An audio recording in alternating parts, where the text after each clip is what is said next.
dan berikan. Assalamualaikum warahmatullahi wabarakatuh. Waalaikumsalam warahmatullahi wabarakatuh. Bapak dan Ibu yang saya hormati, ya insya Allah pada kesempatan ini kita coba saling sharing, bisa sama-sama diskusi terkait dengan hibah Ristek Dikti yang pada kesempatan ini saya diminta oleh Ibu Dr. Sri Gusti untuk kita sharing sama-sama terkait dengan bagaimana mengakses hibah Ristek Dikti yang setiap tahun itu memang ditawarkan kepada setiap dosen. Alhamdulillah saya sedikit melengkapi bahwa memang sejak 2016 alhamdulillah saya diberi kepercayaan oleh Ristek Dikti DRPM untuk mengelola dana hibah yang semuanya itu dana hibah yang dalam bentuk proposal hibah multi years, dan selama 6 tahun ini semuanya adalah hibah skema penelitian terapan. Ya, jadi sejak 2016, 2017 hingga saat ini yang berjalan itu semuanya adalah hibah skema penelitian terapan. Meskipun demikian, skema yang lain seperti riset terapan, kemudian riset penelitian dasar, skema penelitian dasar itu juga sudah beberapa kali dalam kapasitasnya saya sebagai anggota peneliti. Yang belum bisa saya sentuh adalah skema riset pengembangan. Ya, kita yang bermain pada PKT 789. Nah, saya lihat di sini ada beberapa peserta yang berasal dari beberapa perguruan tinggi. Ibu Mas Diana ini dari UNO ya, dari Universitas Haluleo Kendari. Ya, selamat sharing Bu dengan kami di sini. Di Haluleo Kendari ada beberapa teman saya, ada senior saya seperti Pak Prof Nurdin, reviewer nasional. Itu senior saya dan istrinya Prof juga, kemudian Pak Armid, kalau saya tidak salah wakil rektor 4 Bu ya, Ibu Mas Diana kalau saya tidak salah, Darwin, dan banyak lagi saya kira teman-teman saya di sana yang juga sudah banyak yang hebat-hebat di dalam hal mengakses hibah penelitian yang ditawarkan oleh Simlitamas. Jadi untuk kesempatan ini saya coba menyampaikan beberapa informasi-informasi terkait dengan penelitian yang ditawarkan oleh DRPM Ristek Dikti yang kalau sekarang sudah menjadi Kemendikbud lagi.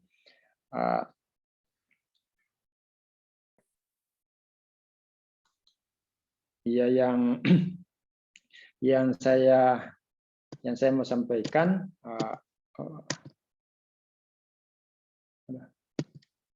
judulnya ya kurang ini. Ya, jadi judulnya di ini saya tidak tahu kenapa tiba-tiba ini ya. Judulnya adalah menulis atau strategi menyusun proposal yang didanai oleh Kemendikbud Ristek Dikti. Ya, kalau yang lainnya profil-profil yang global dengan saya itu ada email, ada URL Sinta, ada URL Scopus, ada URL ResearchGate, dan kemudian ada URL Google Scholar. Yang terakhir sebenarnya ada juga WOS, URL WOS atau yang juga berafiliasi dengan Publon. Itu ada juga beberapa tulisan saya di situ. Nah, kita lihat, saya mengawali dengan slide pertama, yakni tingkat kesiapan teknologi. Jadi inilah yang saya bilang tadi bahwa terkait dengan tingkat kesiapan teknologi, pada dasarnya tingkatan riset yang ditawarkan oleh Simlitamashi itu dibagi atas 3 kelompok besar. Yang pertama adalah riset dasar, yang kedua adalah riset terapan, dan yang ketiga adalah riset pengembangan. Nah, ini sangat penting untuk kita ketahui. Kita mau bermain di tingkat riset yang seperti apa? Apakah di riset dasar, di riset terapan, atau di riset pengembangan? Mengapa ini penting? Karena terkait dengan tingkat kesiapan teknologi yang kita akan sajikan, yang kita akan capai, kalau misalnya riset terapan yang kita usulkan, skema riset terapan, maka TKT yang akan kita usung itu adalah start mulai dari TKT 4. Ya mungkin riset itu, proposal yang kita usulkan itu berjalan 2 tahun atau 3 tahun, dan nanti harus berakhir pada TKT, kalau tidak 5, dia bisa 6. Jangan berakhir di 7, jangan berakhir di 8 atau di atasnya. Itu bukan level daripada riset terapan untuk TKT 7, 8, dan 9. Nah, tapi jangan juga setelah 2 tahun meneliti di riset terapan atau 3 tahun masih berjalan di tempat, tetap di TKT 4. Itu enggak artinya penelitian itu tidak berhasil. Tidak berhasil membuktikan, mengaplikasikan penelitian itu pada tingkat laboratorium, lapangan, atau mungkin sudah masuk ke dalam penerapan di lingkungan yang lebih luas. Nah, demikian pula untuk riset dasar, ya memang kita bermain pada TKT 1 sampai 3. Jadi kita start di TKT 1 misalnya, mungkin riset itu berjalan 2 tahun, 3 tahun, maka riset itu akan berakhir di skema riset dasar ini pada TKT 3. Sedangkan pada riset pengembangan itu kita harus bermain di TKT 7, 8, dan 9. Jadi riset kita itu adalah sudah start di TKT 7 dan mungkin bisa berakhir di TKT 8 atau mungkin bahkan bisa berakhir pada TKT 9, atau riset yang kita lakukan itu sudah benar-benar sudah teruji dan terbukti, sudah bisa dikomersilkan, ada perusahaan yang membeli dan kemudian membuat produk daripada hasil penelitiannya kita. Namun sekali lagi perlu dicatat bahwa skema penelitian ini, riset dasar, riset terapan, dan riset pengembangan terkait dengan permainan TKT yang kita akan usung bukan menunjukkan level penelitian. Jadi biasa saya dengar ada dosen, teman-teman yang dia riset dasar tetapi dia mau langsung mengambil TKT 4 karena katanya kalau dia mau di start di TKT 1 atau TKT 2 itu levelnya katanya rendah. Jadi riset dasar, riset terapan, riset pengembangan bukan persoalan level daripada wawasan atau keilmuan, tetapi dia tingkatan daripada kesiapan teknologi, potensi daripada riset yang kita lakukan untuk menjadi produk, potensi dari riset yang kita lakukan untuk menjadi sudah bisa mendatangkan hasil-hasil berupa inovasi atau potensi untuk bisa diterapkan di masyarakat. Nah, itu. Jadi bukan persoalan level terkait dengan wawasan atau tingkat keilmuan seseorang yang mengusung atau mengajukan sebuah proposal untuk masuk bermain di riset dasar atau riset terapan. Jadi semata pada persoalan apakah penelitian yang kita ajukan itu baru mau mencari ilmu, baru mau membuktikan konsep, berarti memang levelnya adalah level riset dasar. Tetapi kalau dia sudah konsepnya sudah jelas, sudah ada temuan, yang kemudian temuan-temuan itu akan divalidasi ataukah ada berupa komponen atau material yang mana temuan-temuan itu siap atau bisa diimplementasikan baik dalam skala laboratorium maupun skala lapangan dalam studi mikro, itu berarti dia sudah masuk di riset terapan.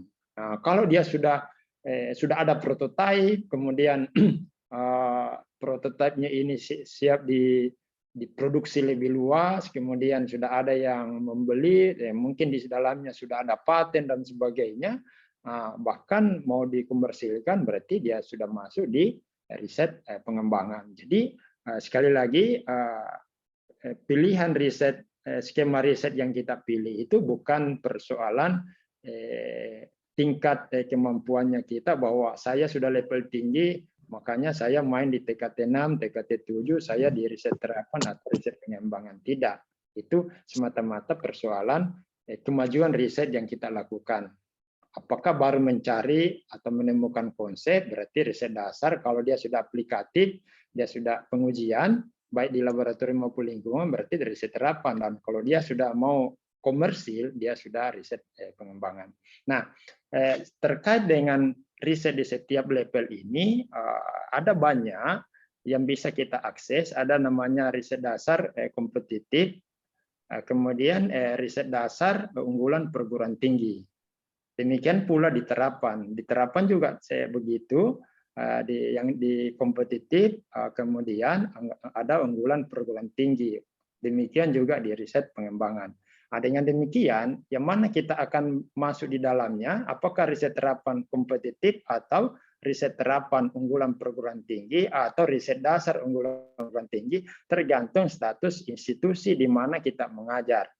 Kalau institusi di mana kita mengajar adalah masih dalam level binaan, maka kita tidak masuk ke dalam riset dasar unggulan perguruan tinggi, riset terapan unggulan perguruan tinggi.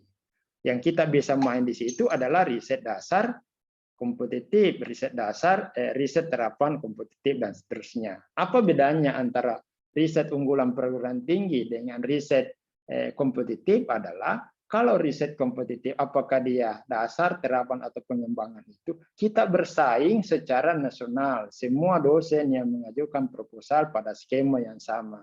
Kita bersaing, kemudian hasil evaluasi administrasi, kemudian hasil penilaian substansi minimal oleh 2 reviewer, dan kemudian skornya itu di ranking, dan kemudian dicocokkan dengan kuota berapa judul yang sanggup dibiayai oleh pemerintah terkait dengan biaya, maka kita akan masuk di situ. Tetapi kalau dia adalah skema unggulan perguruan tinggi, baik itu riset dasar, terapan, dan pengembangan, maka skop persaingannya itu lebih sempit karena kita dipersaingkan oleh dalam internal institusi. Meskipun demikian, semua proposal itu juga dievaluasi di tingkat nasional oleh reviewer tertentu. Ya, jadi kalau kita bisa masuk di mengakses riset dasar unggulan perguruan tinggi atau riset terapan unggulan perguruan tinggi, maka potensinya untuk mendapatkan hibah itu mungkin lebih besar karena tingkat kebersaingannya itu lebih sempit, lebih kecil. Itu yang saya ingin tekankan. Nah, berikutnya, bagaimana? Kenapa ya? Saya pindah laptop tadi, jadi ya. Evaluasi administrasi proposal. Ini ada kotak-kotak, saya tidak tahu kenapa begitu ya. Saya pindah laptop tadi. Jadi, apa yang dinilai di dalam administrasi proposal sebelum di proposal itu diberikan atau dinilai oleh reviewer. Jadi ingat bahwa proposal yang kita ajukan di Simlitamas itu 2 tahap penilaian. Yang pertama ada penilaian administrasi proposal. Yang kedua adalah penilaian substansi. Kalau penilaian administrasi proposal itu proposal kita itu hanya dinilai oleh sistem yang dijalankan oleh para tim IT yang ada di Simlitamas. Nah, semua proposal yang memenuhi syarat administrasi, maka tahap selanjutnya adalah proposal itu oleh tim IT Simlitamas akan mendistribusikan proposal itu untuk dinilai substansi oleh para reviewer. Tentu reviewer yang diberikan adalah reviewer yang sesuai dengan bidangnya. Misalnya kalau kita memang terkait dengan teknik, maka reviewer yang berkecimpung di background keilmuan teknik. Kalau social science maka juga demikian. Nah, oleh karena itu, bagaimana supaya proposal itu memenuhi syarat administrasi? Istilahnya ini administrasi ini baru pendahuluan, artinya proposal itu baru kita dinilai layak enggak kita bersaing. Nah, jadi untuk bisa layak bersaing ya penuhi administrasinya, penuhi syarat-syarat administrasinya. Yang pertama harus mengikuti pesan-pesan sponsor. Maksud saya apa itu yang dimaksud mengikuti pesan sponsor? Ya, kalau Simlitamas itu kan selalu ada panduan, buku panduan, edisi yang baru kan edisi 11, edisi 12, edisi 13 ini. Ya, saya tidak tahu apakah akan ada edisi 14 atau edisi 13 yang dilanjutkan dengan ada revisi misalnya. Jadi harus sesuai pesan sponsor. Apa yang disampaikan di dalam panduan untuk terkait dengan skema tertentu, maka kita harus ikuti itu. Tidak bisa mengikuti maunya kita, termasuk misalnya huruf, spasi, kertas, jumlah halaman, jumlah kata itu diatur, judul dan seterusnya. Nah, itu yang saya maksud pesan-pesan sponsor. Kenapa harus mengikuti itu? Karena dia yang akan menilai, dia yang sumber dananya juga dari situ, sehingga ya tentu kita mengikuti maunya dia. Nah, yang kedua, taat asas. Taat asas itu ya proposal yang kita ajukan itu adalah proposal yang memang original miliknya kita, jangan miliknya orang lain.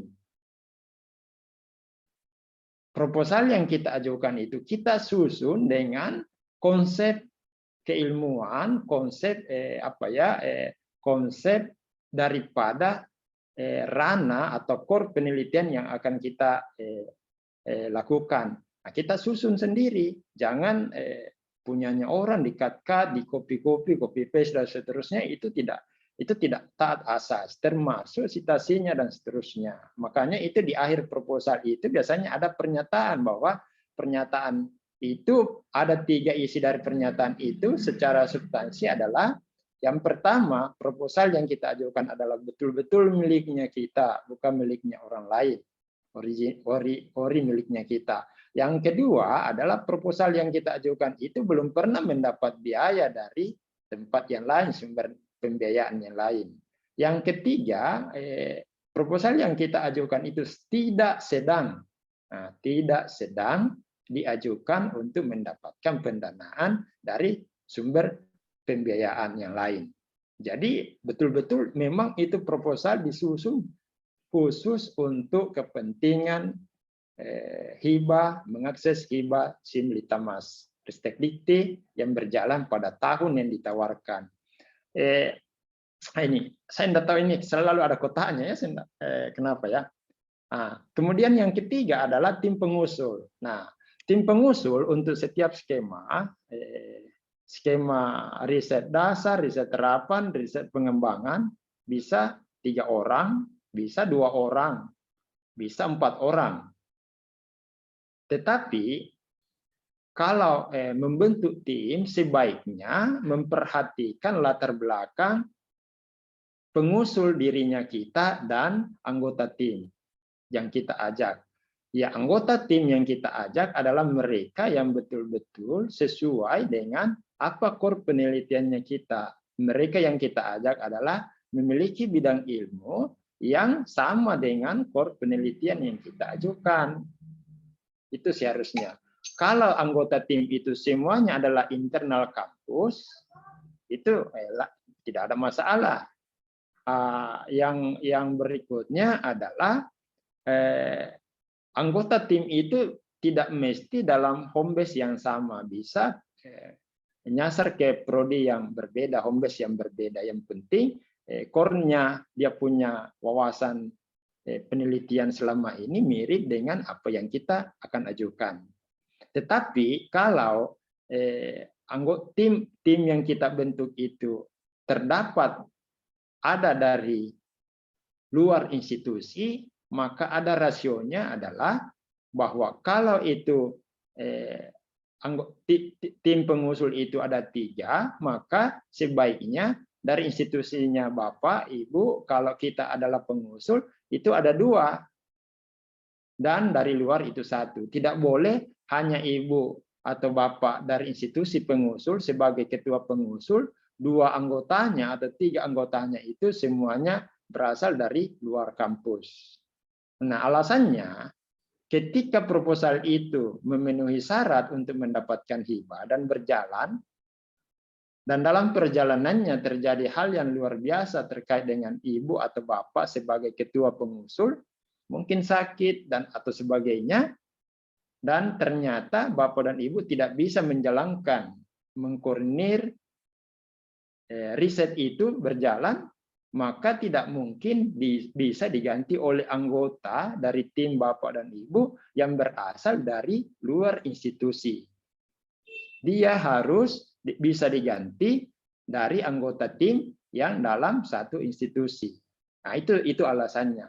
Jadi ada hal-hal ini perlu dipahami, karena kalau ini tidak ya pasti bermasalah kita punya proposal. Itulah yang dimaksud dengan syarat administrasi. Nah, yang berikutnya adalah skema yang diusulkan. Sebaiknya diperhatikan baik-baik itu skema yang diusulkan, karena skema itu apa ya, istilahnya skema yang kita pilih itu akan terkait dengan isi dari proposal yang kita tulis. Kalau skema riset dasar, maka yang perlu diperhatikan adalah luaran wajib. Luaran wajibnya untuk penelitian dasar, riset dasar adalah biasanya jurnal. Ya, biasanya jurnal, bukan luaran wajib terapan. Nah, mengapa bukan terapan? Kan bagaimana mau mengeluarkan luaran wajib misalnya paten atau visibilitas tadi, kan memang TKT-nya 1 sampai 3. TKT 1 sampai 3 adalah ada gagasan yang kita ingin buktikan, ada konsep yang kita ingin buktikan. Nah, sehingga memang luaran wajibnya itu adalah jurnal. Ya, terserah nanti jurnal itu biasanya di situ kalau di buku panduan dikatakan di situ jurnal bereputasi. Ya, pilihlah kui 3, kui 2. Ya, jangan juga kui 1 misalnya, lalu kemudian tidak mampu, akhirnya realisasinya kui 4. Itu kurang bagus. Tapi lebih bagus kalau sebaliknya kita usulkan jurnal bereputasi, indeks Scopus misalnya atau WOS kui 4, tetapi kita realisasikan setelah riset, ternyata kita mampu riset 2, kui 2. Apalagi kalau SJR-nya sudah tinggi. Nah, sekarang untuk pengusulan pangkat bukan persyaratan kuartil yang dilihat, tetapi SJR-nya. Jadi skema yang diusulkan itu diperhatikan. Kalau riset terapan, maka biasanya luaran wajibnya itu adalah berupa paten. Bisa juga penyusunan perda. Bisa juga diseminasi hasil penelitian yang dilakukan di masyarakat atau sebuah instansi tersendiri. Hanya saja untuk skema terapan itu biasanya ada tambahan administrasi yang perlu kita perhatikan. Beda dengan riset dasar. Tambahan administrasi itu adalah kita diminta untuk memiliki mitra. Mitra itu adalah mitra pengguna. Jadi risetnya kita kalau skema terapan itu, siapa yang akan menggunakan hasil penelitiannya kita, Bapak dan Ibu. Ya, bisanya itu adalah pengguna itu bisa dinas, bisa instansi pemerintah, bisa swasta, bisa perusahaan. Nah, bukti kesediaan mitra itu adalah berupa ada 1 lembar berkop institusinya, berkop perusahaannya, dan ditandatangani oleh pimpinannya, yang pada intinya di situ adalah mengatakan bahwa bersedia siap untuk memakai atau menggunakan hasil penelitian ini apabila telah dilakukan dan sesuai dengan harapan. Nah, itu yang wajib. Tetapi untuk meningkatkan bobot penelitiannya kita, proposalnya kita pada saat diuji dinilai oleh substansi baik administrasi, evaluasi administrasi maupun substansi oleh review, maka sebaiknya ditambahkan satu administrasi, ada namanya mitra pelaksana. Nah, itu strateginya. Jadi ada dua yang kita buat. Ada mitra pelaksana. Mitra pelaksana itu adalah apakah dia swasta atau instansi pemerintah atau institusi perguruan tinggi lain yang mungkin kita anggap, kita nilai mereka memiliki sarana dan prasarana untuk memperlancar risetnya kita. Misalnya dia memiliki instrumen. Kalau misalnya saya di kimia, saya bermitra dengan balai industri karena dia punya GCMS, dia punya misalnya AAS, dia punya LMS, dia punya misalnya PCR dan seterusnya. Nah, itu kita bermitra di situ. Atau di situ juga ada beberapa orang tenaga ahlinya yang siap untuk sharing dengan kita, siap untuk kita berdiskusi terkait dengan capaian penelitiannya kita. Nah, itu yang dimaksud mitra pelaksana. Nah, jadi kalau ini dimiliki dua-dua, ada itu tempat pada saat mengupload ada memang kotaknya itu, di situ kita klik untuk mengupload itu. Nah, itu insya Allah bobot proposalnya kita akan semakin tinggi. Nah, jadi potensinya untuk lolos itu bisa lebih besar. Sepanjang proposal kita susun sesuai pesan sponsor tadi. Berikutnya, syarat kelima adalah institusi dan tim pengusul tidak kena sanksi atau tidak memiliki utang. Mohon maaf ini, saya tidak banyak kotaknya ya. Jadi institusinya kita tidak sedang disanksi oleh Simlitamas, atau anggota pengusul di antara anggotanya kita betul-betul adalah orang yang clear terkait dengan tidak memiliki utang penelitian. Jadi biasanya misalnya si A kita jadikan anggota, kita sudah include di dalam Simlitamasnya kita, tapi si A itu ternyata tertulis memiliki utang, belum memasukkan laporan pada penelitian yang dilakukan oleh si A itu di tahun sebelumnya. Oh, jangan dipilih itu, pasti tidak lolos proposal tak. Atau mungkin ada masalah terkait dengan institusinya kita. Nah, misalnya ada beberapa perguruan tinggi, termasuk kalau di Makassar, ada pada saat uji petik untuk di Monet oleh tim pusat, ternyata didatangi kampusnya, dimintalah itu laporan penelitian dosen-dosennya dan laporan pengabdian dosen-dosennya. Hard copy-nya yang diminta, bukan filenya. Ternyata di LPPM di institusi itu tidak tersedia, tidak tersimpan dengan baik, tidak terarsipkan dengan baik. Maka tim yang datang itu memberikan sanksi institusi tersebut untuk tidak mendapatkan hibah baik pengabdian maupun penelitian, biasanya selama 2 tahun berturut-turut. Jadi hati-hati ini LPPM itu harus betul-betul. Jadi kalau LPPM tak bilang kumpul laporan, kumpul ini, kumpul karena itu bisa mencelakakan institusi. Itu banyak kampus yang mendapat sanksi seperti itu. Nah, kemudian formasi pengusul, ini tadi sudah, formasi pengusul sesuai skema internal tidak ada masalah, tetapi kalau ada pengusul eksternal biasanya rasionya 2:1. Kalau 3, 2 dari kampusnya kita dan sebagai ketua pengusul dan 1 anggota, 1 dari luar. Kalau 4, minimal 2 dari kita, ketua pengusul dan 1 anggota. 2 anggota yang lainnya bisa dari kampus eksternal, kampus dari luar, tetapi yang memiliki core sama wawasan keilmuan, bukan ya, risetnya selama ini mirip dengan riset yang kita ajukan. Itu. Kemudian,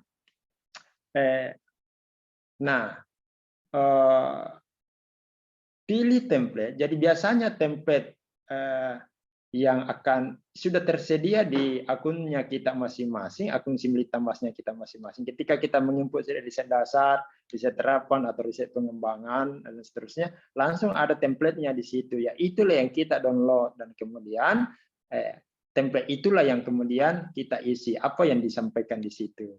Template itu jangan diubah, jangan dihapus. Kalau dia ada kotanya jangan dihapus. Kalau dia ada perintahnya di situ, biarkan saja itu template. Tinggal kita isi di bawahnya.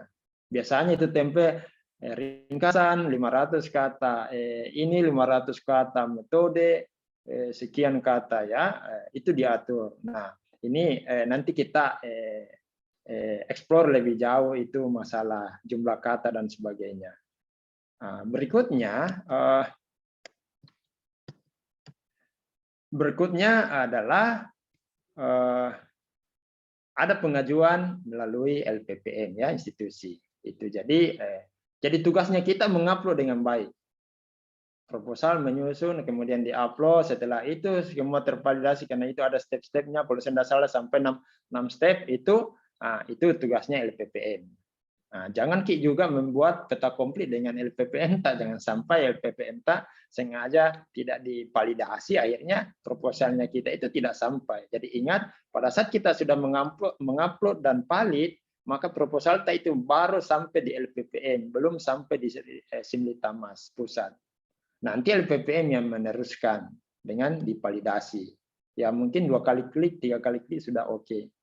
Nah, oleh karena itu ya uploadlah proposal di dalam sistem akun tak masing-masing, jangan 2 jam terakhir.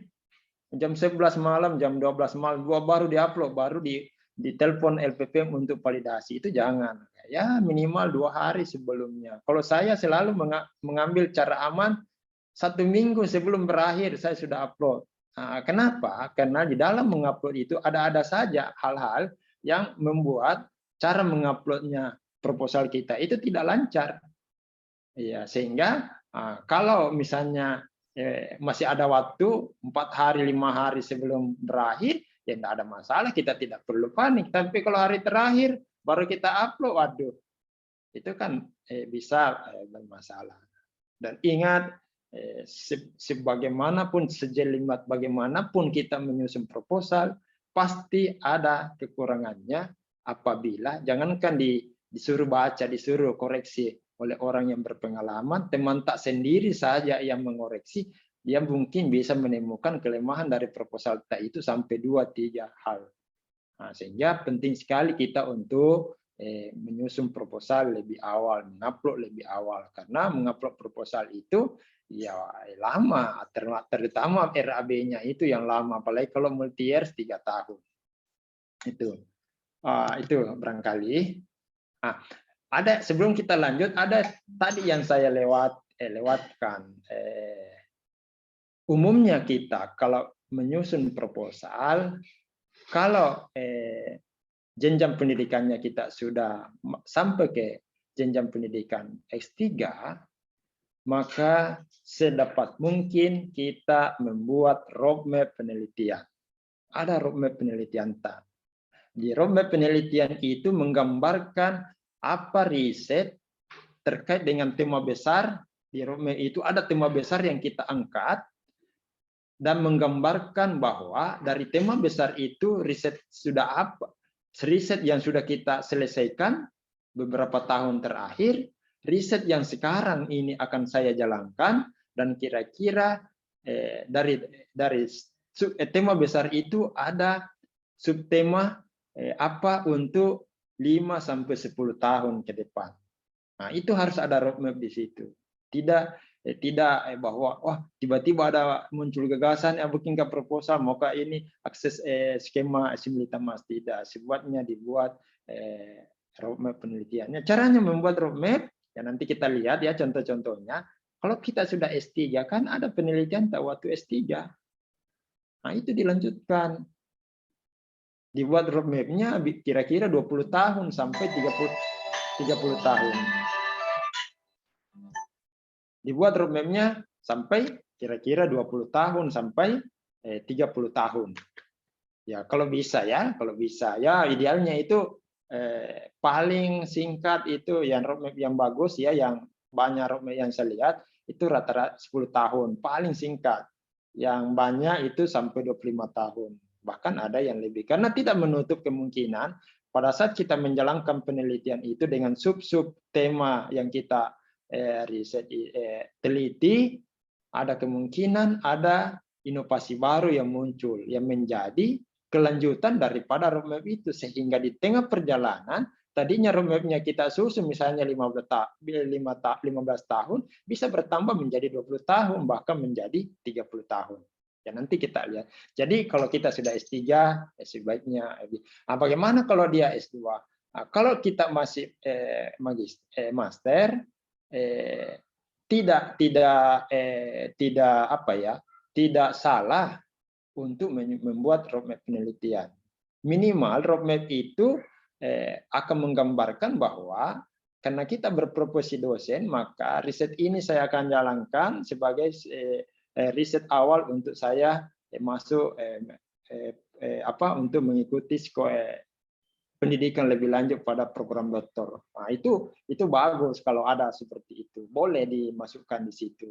Nah, hanya saja memang skema-skema penelitian multi-years itu memang dipersyaratkan ketua pengusul itu adalah yang sudah bergelar S3.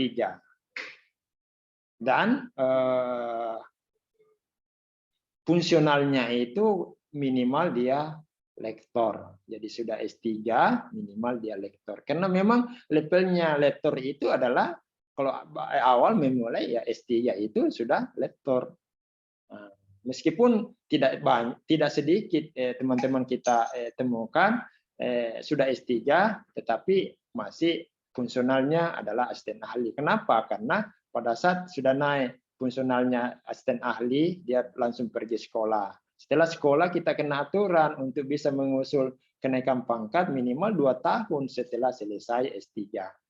Nah, jadi boleh. Nah, bagaimana yang masih S2? Apakah boleh? Jadi bisa caranya misalnya kita punya gagasan, konsep penelitian, kita S2, tapi punya cita-cita untuk sekolah S3. Buatlah di situ. Cari mitra teman kita di kampus yang sudah S3, yang dekat-dekat dengan penelitian tak.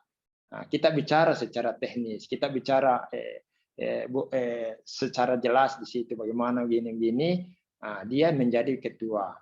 Nah, tetapi kita menjadi anggota tidak ada bisa. Itu kesepakatan internal. Meskipun ini sebenarnya tidak, tetapi kan sulit kita karena kita juga saya ingin juga bagaimana teman-teman yang belum S3 semangat untuk S3 dengan bisa mengakses riba seperti itu karena ya apalagi kalau sekarang kita mau sekolah S3 dengan biaya jarang ada kampus yang bisa membiayai kita kalau kita adalah dari swasta. Itu sulit sekali gajinya saja kita di swasta masih ini apalagi mau membiayai kita untuk sekolah.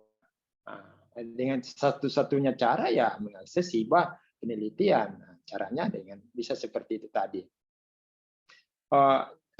Saya lanjut. Jadi strategi menyusun proposal yang baik dan berkualitas. Aduh, kenapa begini ya? Jadi yang pertama adalah menentukan tim pengusul. Oke, sudah tadi pilih temannya bisa 3, bisa 4 dan seterusnya. Tergantung skema. Sesuaikan skema dengan tim. Jadi tim itu yang dibentuk menyesuaikan skema yang dipilih. Kalau syaratnya S3 ya pengusulnya S3 doktor. Kalau di situ pendua mengatakan pengusulnya adalah 3 minimal 3, bisa 2 ya kalau saya tidak salah bisa 2 kalau multi-years itu bisa 2, 3 maksimal 4 ya lakukan itu bisa pilih 3 bisa 4 dan seterusnya. Kemudian penyusunan roadmap riset itu harus ada ya roadmap penelitiannya kita roadmap risetnya kita itu harus ada. Yang berikutnya adalah membuat formulasi judul. Nah, memformulasi judul ini sedikit agak ini sedikit agak apa ya perlu dilakukan dengan sebaik mungkin. Formulasi judul itu jangan membuat judul itu satu kalimat besar, ada bahkan orang bilang istilahnya paragraf ini judulnya. Nah, jadi judul itu cirinya biasanya adalah informatif. Nah, jumlah katanya mungkin 13, 12 kata. Ya termasuk sudah tinggi kalau 15 kata. Bahkan kalau di PKMI itu memang ditentukan hanya 12 kata. Lebih dari 12 kata tidak lolos. Nah, coba. Nah, jadi kalau di Simlitamas tidak jadi dibatasi jumlah kata, yang jelas tidak mengandung kata-kata bermakna ganda. Tidak berisi tentang kata simbol, singkatan, dan seterusnya. Meminimalkan penggunaan kata bantu dan yang daripada dan seterusnya ya. Jadi dikurangi itu. Jadi betul-betul itu adalah kalimat, membuat satu kalimat mungkin 13 kata, 12 kata dengan memiliki kalimat yang informatif dan apa ya yang sangat efektif, memiliki mengandung 3 makna. Nah, mengandung 3 makna ya, ketika kita baca itu judul ya kita sudah tahu langsung, oh gambaran penelitiannya seperti ini, pencapaiannya begini. Nah, seperti jadi itu sudah langsung kita bisa tahu. Jadi dia betul-betul informatif. Berikutnya adalah ya proposal itu harus setelah disusun dengan baik ya diedit lah. Jangan begitu selesai langsung ya, makanya saya bilang kalau saya pribadi 1 bulan sebelum turun itu panduan, saya sudah membuat proposal. Turun panduan, saya tinggal baca itu panduan, saya kuasai baik-baik, mungkin butuh waktu 3-4 hari, baru saya sesuaikan proposal yang sudah saya susun. Ya, biasanya hanya berbeda, ya mungkin sampai 10% saja perbedaan. Ketika kita mengusul proposal lebih awal, menyusunnya lebih awal menggunakan panduan tahun sebelumnya, karena perubahannya itu ya palingan penyesuaian saja ya, mungkin sampai 2 item 3 item saja yang perlu disesuaikan ya, mungkin aturan yang lain itu. Jadi tidak bisa proposal disusun dengan dikejar oleh waktu. Memilih tema riset yang ya sesuai tema riset. Di dalam tema-tema riset itu memang di Simlitamas itu ditawarkan 5 bidang riset yang perlu. Ada terkait dengan kemaritiman, terkait dengan HANKAM, dan seterusnya. Dan di situ juga perhatikan tema riset, bidang-bidang yang kita susun itu, material maju ada ya, kalau saya tidak salah, itu ada namanya berapa biaya yang diusulkan. Jadi range biayanya itu sekian sampai sekian. Jadi kita biaya yang kita usulkan itu harus masuk dalam range itu. Kalau saya selama ini selalu mengajukan proposal riset terapan bidang kemaritiman, jumlah anggarannya itu 93 kalau saya tidak salah, paling rendah 95K, dan maksimal 260. Jadi proposalnya kita ada di range itu ya, mungkin kita susun sampai 200, sampai 210, sampai 220. Tetapi jangan juga terobsesi dengan RAB bahwa saya mau sampai maksimal 250. Akhirnya kita menyusun proposal dengan volume yang tidak rasional, dengan anggaran yang tidak rasional, itu tidak masuk akal, itu pasti bermasalah itu. Karena reviewer itu dia sudah tahu, ya dia sudah tahu. Oh kalau riset ini biayanya item ini, item ini, item ini biayanya begini. Tidak bisa kita main spekulasi di situ. Jangan ada terlalu spekulasi ya di dalam menyusun RAB. Nah penyusunan proposal itu ya tentu disusun lebih awal yang tadi saya maksud ya, disusun lebih awal supaya kita tidak terkejar dengan waktu, supaya kita lebih tenang. Saya biasa kalau sudah selesai proposal saya baru masih ada waktu sekitar 1 bulan untuk berakhir, biasa saya sambil jalan, oh ini tadi saya tulis, wah ini mestinya kurang, oh ini mau ditambah, oh ini masih ini kelemahannya ini. Jadi saya nanti ketika kembali atau membuka laptop, sebenarnya langsung itu. Karena memang seperti itulah proposal. Banyak kata-kata yang bisa kita tulis pada saat kita menyusun proposal. Sehingga nanti di sela-sela tertentu kita santai dan seterusnya, kita ingat-ingat lagi, oh ini tadi mestinya begini, mestinya begini. Itu yang namanya kita sudah koreksi internal proposal kita, edit internal. Nah, yang paling penting lagi, jangan sampai ada yang salah ketik. Kurangi hanya, lebih hurufnya, atau kurangi hurufnya, jangan ya. Karena apalagi termasuk kita ini kan banyak dipengaruhi oleh dialek daerah yang kadang kita mengetiknya itu kurang ini. Jadi proposal itu kalau selesai dicek typo. Cek typo itu bold itu satu paragraf dan kemudian di copy paste masuk ke Google Doc. Nah, di situ akan terlihat di situ kata yang salah, kata yang ini, dan di situ dia langsung berikan kita usul kata pengganti yang cocok. Bahkan kalau kalimatnya yang tidak ini, biasa dia di situ usulkan sampai satu frase itu.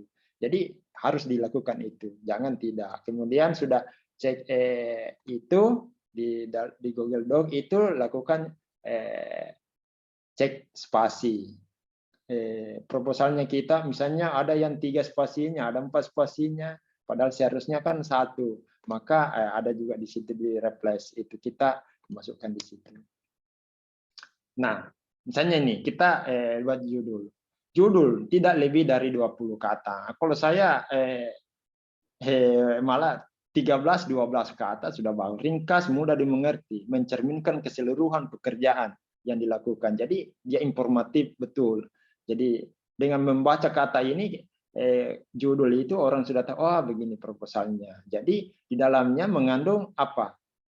Ada tujuannya, ada metodenya, ada kalau bisa ada hasil yang bisa kita bisa apa ya, banyak apa yang bisa harapkan, bisa ini kan.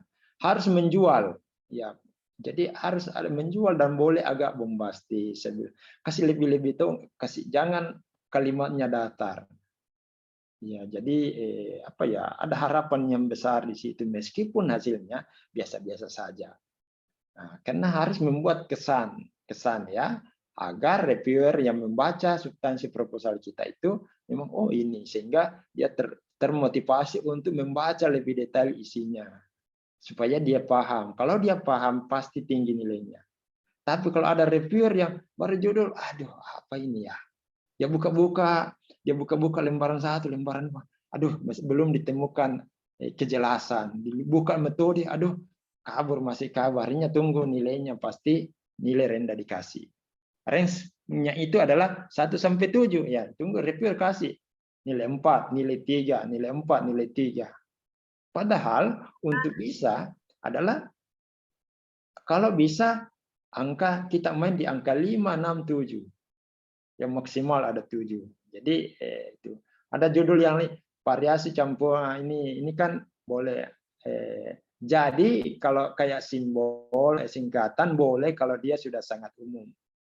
Nah, pengaruh rapat arus dan temperatur pada proses anodiasi komposit matriks aluminium seterusnya. Ini mohon maaf ini ya contoh-contoh judul yang saya ini ya mirip-mirip dengan bidangnya saya yang bisa menjadi core-nya saya. Nah, jadi ini coba kita lihat ini judul pengaruh dengan yang di sebelah kanannya judul kedua inovasi proses anodinasi untuk meningkatkan ketahanan korosi komposit matriks aluminium. Jadi ini jadi pada intinya secara substansi sama tetapi bisa menghasilkan narasi judul yang berbeda. Ini yang pertama variasi dengan yang ini judul kedua itu ini. Jadi kalau penelitian dasar ya ada juga kata misalnya analisis, pengaruh dan seterusnya. Kalau penelitian terapan misalnya aplikasi, menggunakan kata aplikasi, pemanfaatan dan seterusnya. Kalau ada sudah masuk ke pengembangan ya memang ada kata pengembangan, prototype mesin.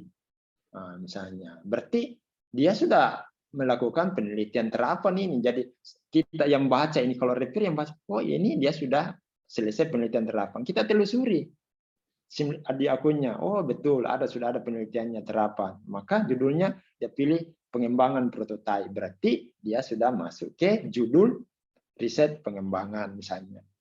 Nah, jadi itu ya yang perlu kita pahami. Oh, apalagi. Nah, proposal riset yang kita susun itu harus mengandung informasi yang lengkap. betul-betul lengkap. Ya, semua yang mestinya ada di dalam proposal itu kita sampaikan. Meskipun mungkin bagaimana kan kita dibatasi dengan jumlah kata. Nah, ada strateginya nanti untuk menyusun proposal yang memenuhi jumlah kata, tidak melewati, tidak juga sangat kurang dari jumlah yang ditentukan, tetapi betul informasi yang disampaikan di dalam proposal itu betul-betul lengkap. Sesuai dengan pesan sponsor yang sudah tadi, sistematis ya, sistematis ya.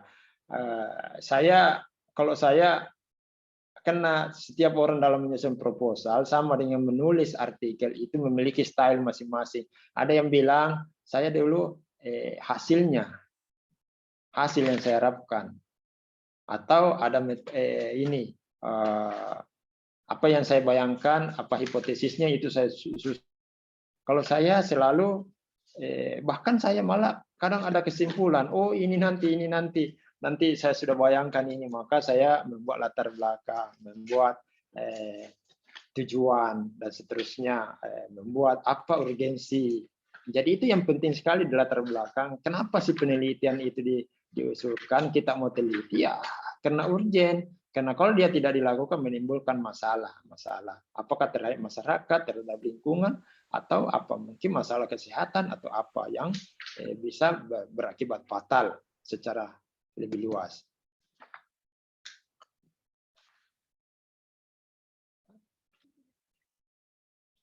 Kemudian dia harus runtut. Jadi proposal yang kita susun itu runtut. Runtut itu maksudnya kalau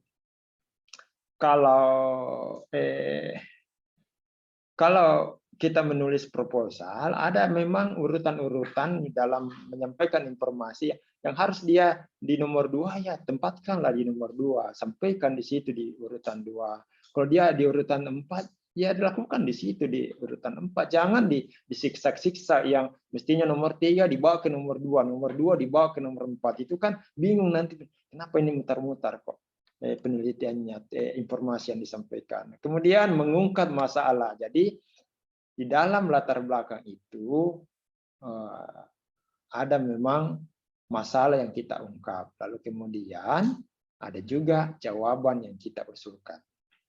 Jadi sudah harus ada jawabannya. Jadi kalau ini begini masalahnya, maka saya melakukan penelitian ini untuk mengatasi ini.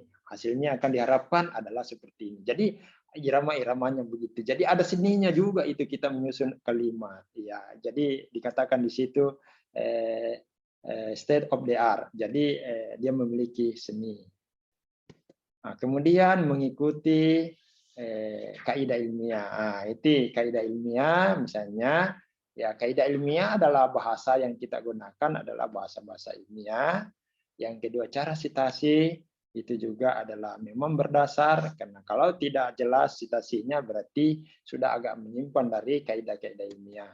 Kemudian cara sitasi ya sebaiknya gunakan ke aplikasi.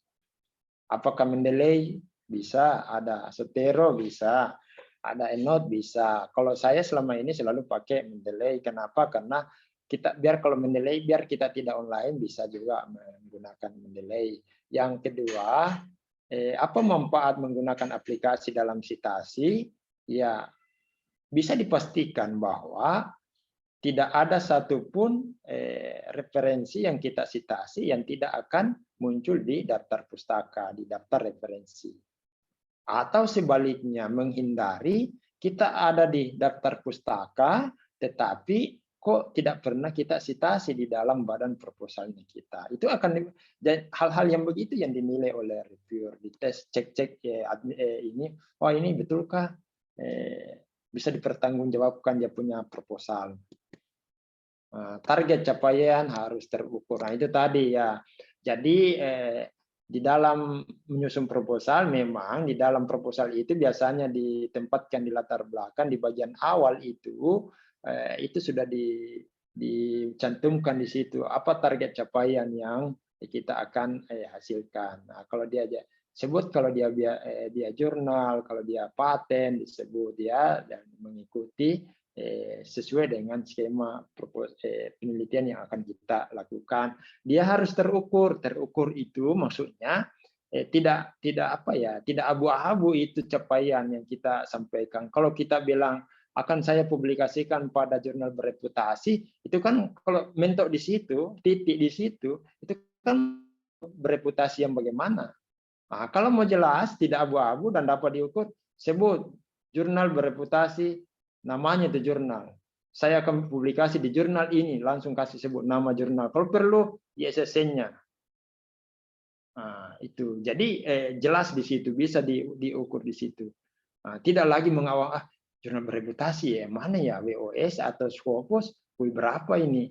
Berapa ini. Jadi kalau langsung disebut jurnalnya, langsung disebut ISSN-nya, itu bahkan kalau orang yang lebih ini, iya bahkan volumenya disebut. Sehingga begitu dia baca refer itulah, oh ini orang sudah sampai sekecil ini dia sudah bisa telusuri untuk target luarannya. Nah, sehingga ini orang bisa dipercaya untuk bisa amanah kalau dikasih dana penelitian. Cuma kalau dikasih ke dana penelitian, bayangkan Pak, misalnya Bapak Ibu 200 juta. Kalau kita tidak amanah kan, reviewer itu juga ada dosa moral yang dia buat, memberikan dana uang negara kepada kita 200 juta, tetapi kita tidak amanah di dalam menggunakan.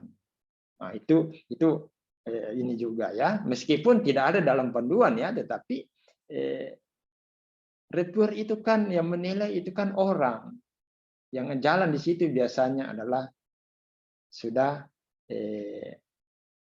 apanya ya, sudah egonya dia, sudah sangat individual dia. Jadi tergantung stylenya, meskipun di dalam aturan-aturan itu, tetapi ya pasti dia pakai perasaan. Karena coba bayangkan kalau satu reviewer itu dikasih proposal 50 atau 100 Bapak dan Ibu dalam jangka waktu tertentu, saya tidak yakin mereka baca. Karena pengalaman saya juga begitu, saya komunikasi dengan teman-teman yang sudah reviewer juga begitu.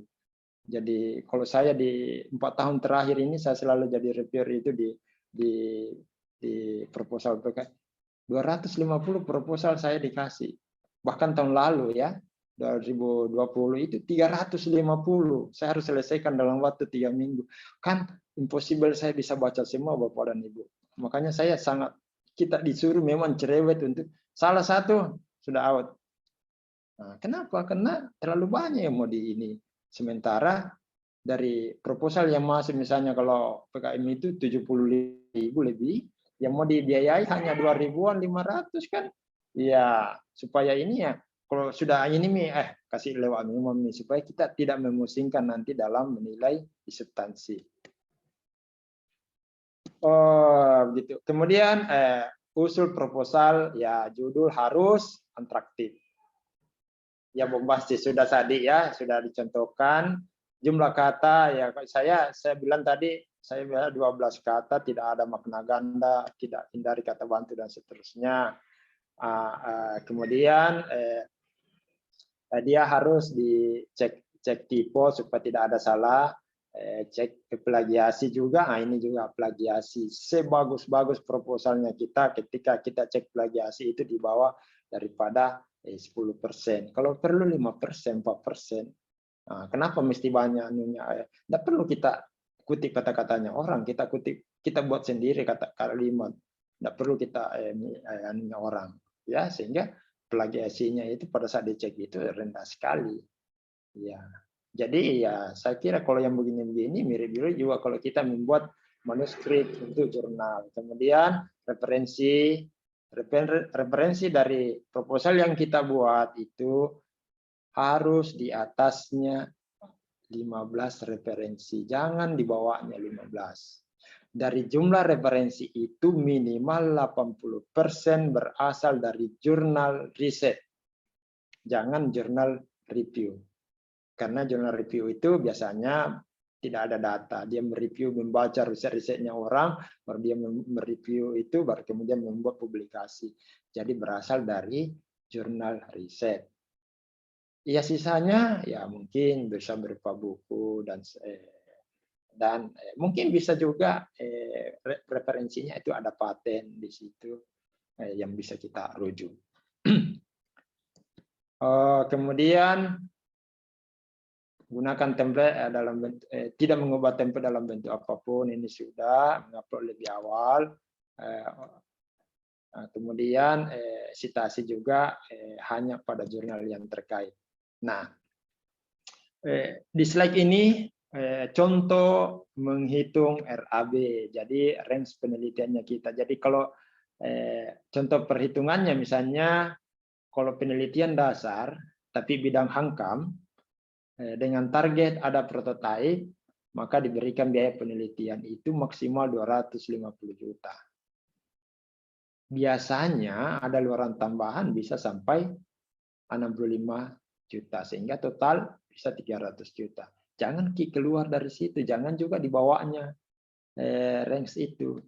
Nah, jadi angka 245 itu adalah angka yang sudah di breakdown dari perhitungan berbagai analogi penyusunan RAB. Misalnya, nah ini masih menggunakan kata honorarium ya, tapi kalau kita berdasarkan dengan kegiatan. Jadi kalau menyusun ke RAB, jangan bilang honorarium ini. Misalnya kita buat misalnya kalau pakai laboratorium, jasa laboratorium. Kalau misalnya olah data, jasa olah data. Kalau misalnya jasa aplikasi ya, misalnya penggunaan aplikasi ini, jangan bilang honorarium. Nah, kalau ada perjalanan bilang uang transport, uang makan, jangan bilang honor ini, uang ini ya. Jadi hindari kata-kata honor, meskipun sebenarnya itu tonji juga, karena kita juga memang diajar untuk berbahasa yang ini ya, gitu. Jadi sudah ada ATK-nya itu jangan terlalu banyak ATK ya. Jadi kalau kita lihat ini kita bisa membuat bobot persennya dari pengeluaran penyusunan RAB itu ada 5 item ini. Dari total 250 juta ATK-nya itu ya sekitar 5%, jangan lebih antara 5 sampai 10%. Nah, kemudian pengujian, analisa dan sebagainya itu ya juga bisa sampai hanya 10%. Yang paling banyak itu adalah data, bahan dan pengumpulan data itu yang memang banyak. Kalau seminar-seminar boleh juga kita lakukan itu.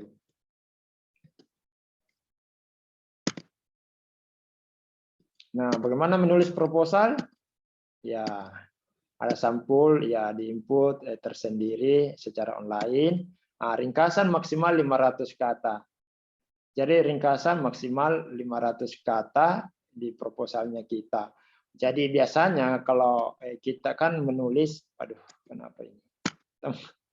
Mohon maaf ini sudah ini. Saya tidak bisa lagi ganti karena sudah langsung ini. Jadi nanti saya share yang tidak seperti ini, mudah-mudahan. Jadi sampul identitas usulannya kita itu di input tersendiri di dalam aplikasi akunnya kita. Kemudian ringkasan maksimal 500 kata. Jadi di dalam ringkasan itu mencakup ada kalimat yang mengatakan terkait dengan latar belakang itu proposal diajukan, riset akan dilakukan, ada tujuan, kemudian ada metode dan ada capaian. Kemudian di bagian akhir ada urgensinya dan seterusnya. Kalau dia multi years 2 tahun, maka dibuat apa capaian tahun pertama, apa yang dilakukan di tahun pertama, apa yang dilakukan di tahun kedua. Kalau dia 3 tahun, ya dilakukan apa yang dilakukan di tahun ketiga. Jadi dibatasi di situ, ada core-nya memang dibuat. Tahun pertama ini, tahun kedua ini. Setelah di akhir itu jumlah tidak melebihi 500 kata. Nah, ini penting kita pahami di sini apa arti 500 kata. Kadang ada yang menyusun 300 kata mau deh, kan yang penting masuk range, tidak melebihi tidak melewati 500. Nah, sebaiknya kalau ringkasan itu dikatakan di situ maksimal 500 kata, susunlah ringkasan yang mendekati 500 kata, ya bikin 490 kata, bahkan 510 kata masih tidak ada masalah, masih lolos itu. Tapi jangan membuat 300 kata, singkat-singkat, sangat-sangat singkat. Berarti bisa jadi proposal kita tidak informatif. Nah, sehingga nanti kalau review, sekian, ya benar tidak salah, tapi dia kasih nilai 4. Syukur-syukur kalau bisa dia kasih 5. Nah, kemudian rincian capaian juga harus ditulis di situ, ada jurnal kalau perlu disebut ISSN-nya dan seterusnya. Nah, kemudian kata kunci itu 3 sampai 5 kata. Nah, kemudian latar belakang juga hanya maksimal 500 kata yang berisi ada latar belakang, ada tujuan, kemudian ada tujuan khusus, ada urgensi, dijelaskan urgensi, kemudian ada uraian terkait dengan spesifikasi khusus. Spesifikasi khusus yang dimaksud ini termasuk luaran-luaran capaian-capaian yang khusus kita mau lakukan. Kemudian pustaka,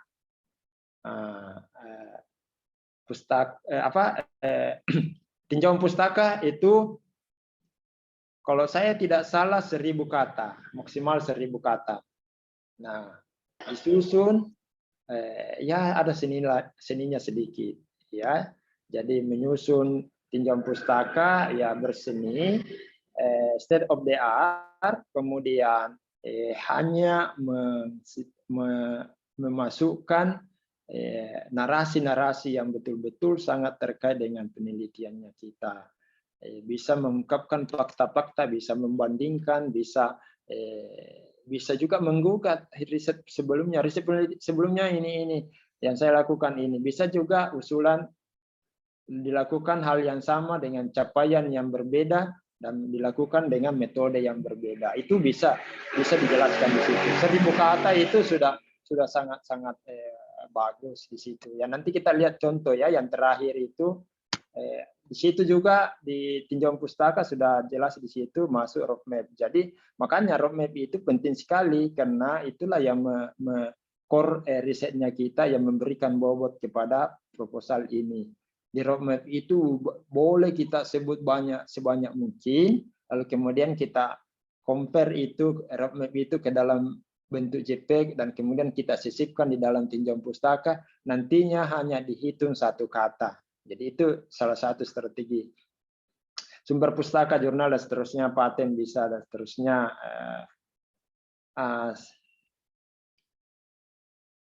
Kemudian metode di situ juga sudah harus jelas metode yang kita gunakan. Bisa juga metode ini kalau saya lihat itu hanya 600 kata, sementara kita disuruh di metode inilah yang sangat-sangat menentukan proposalnya, bobot proposalnya kita. Karena di dalam bobot penilaian untuk proposal di metode itu paling banyak itu sampai 25% dari bobot keseluruhan. Oleh karena itu sangat dibuatlah metode itu dengan sangat rinci sejelas-jelasnya. Nah, bagaimana kita dibatasi 600 kata? Makanya metode itu dibuat. Kalau bisa dibuat dalam bentuk skema, bisa mungkin dalam bentuk diagram atau tabel dan seterusnya. Lalu kemudian tadi di compare masuk dibawa ke JPEG, baru kemudian disisipkan di dalam tubuh proposal di bagian metode. Sehingga di situ sangat-sangat banyak bisa yang disampaikan. Harus jelas dan sangat rinci. Nah, fungsinya nanti skema ini akan memandu kita untuk menyusun RAB dengan jelas. Kemudian juga memandu dengan detailnya, dengan rincinya metode yang kita buat, maka juga akan memandu kita untuk menyusun jadwal. Jangan sampai ada jadwal yang kegiatan ini melakukan ini, tapi tidak ada gambarannya di metode. Atau sebaliknya, ada di metode tetapi di jadwal mana yang melakukan ini, analisis ini, tidak ada, padahal di metodenya ada. Nah itu, jadi dia akan menuntun kita. Manfaat metode yang jelas, yang runtut, yang rinci adalah menuntun kita untuk membuat RAB yang rasional dan kemudian menuntun kita untuk membuat jadwal yang bagus.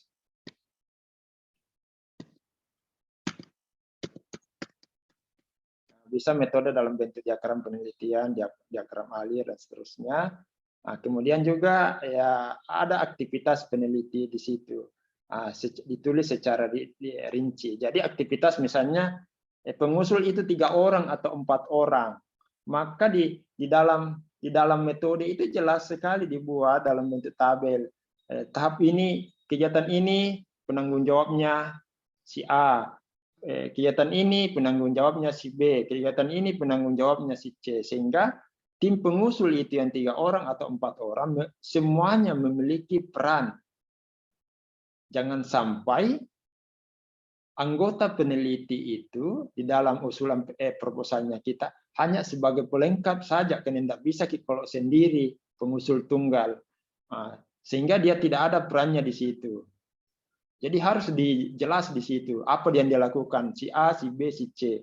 Namun demikian, yang paling banyak tentu ketua pengusul, karena hampir semua tahapan itu dia harus tahu, dia harus mengkoordinir, dia harus ini, meskipun dia hanya mengatur. Ada tahap-tahap tertentu yang dia hanya atur saja menjadi sebagai fasilitator, tapi yang lainnya itu ya memang dia adalah pelaku utama. Pelaku utama, misalnya pelaku utama itu pada saat dimonet ya harus ketuanya, pada saat menyusun laporan, pada saat publikasi dan seterusnya itu seperti itu. Jadi apa ya, tahapan-tahapan itu merujuk pada aktivitas penelitian, dan itu dibuat, aktivitas itu dibuat per tahun. Jadi kalau usulan proposal itu 3 tahun ya dibuat 3 tahun aktivitas. Nanti kita lihat contohnya nanti ya. Nah, daftar pustaka biasanya kalau selama ini yang terakhir ini berdasarkan dengan nomor urut. Jadi citasi pertama nomor 1, citasi kedua nomor 2 dan seterusnya. Bukan dengan style misalnya apa atau yang lainnya. Biodata pengusul, ya biodata pengusul biasanya terisi otomatis di dalam akun Simlitamasta masing-masing. Oleh karena itulah penting sekali kita selalu mengupdate itu Simlitamasta. Update. Kita menulis buku, update. Kita menulis ada paten, update. Ada haki dimasukkan, ada proceeding, ada jurnal. Karena itu akan terbaca nanti akan menjadi track record-nya kita, dan dia membantu untuk penilaian dan evaluasi administrasi. Dan juga coba kalau dia di situ jelas, di situ terupdate terus, kita punya Simlitamas, misalnya H-index kita sudah 3, sudah 4, reviewernya itu H-index-nya 3, H-index-nya 4 sama, maka biasanya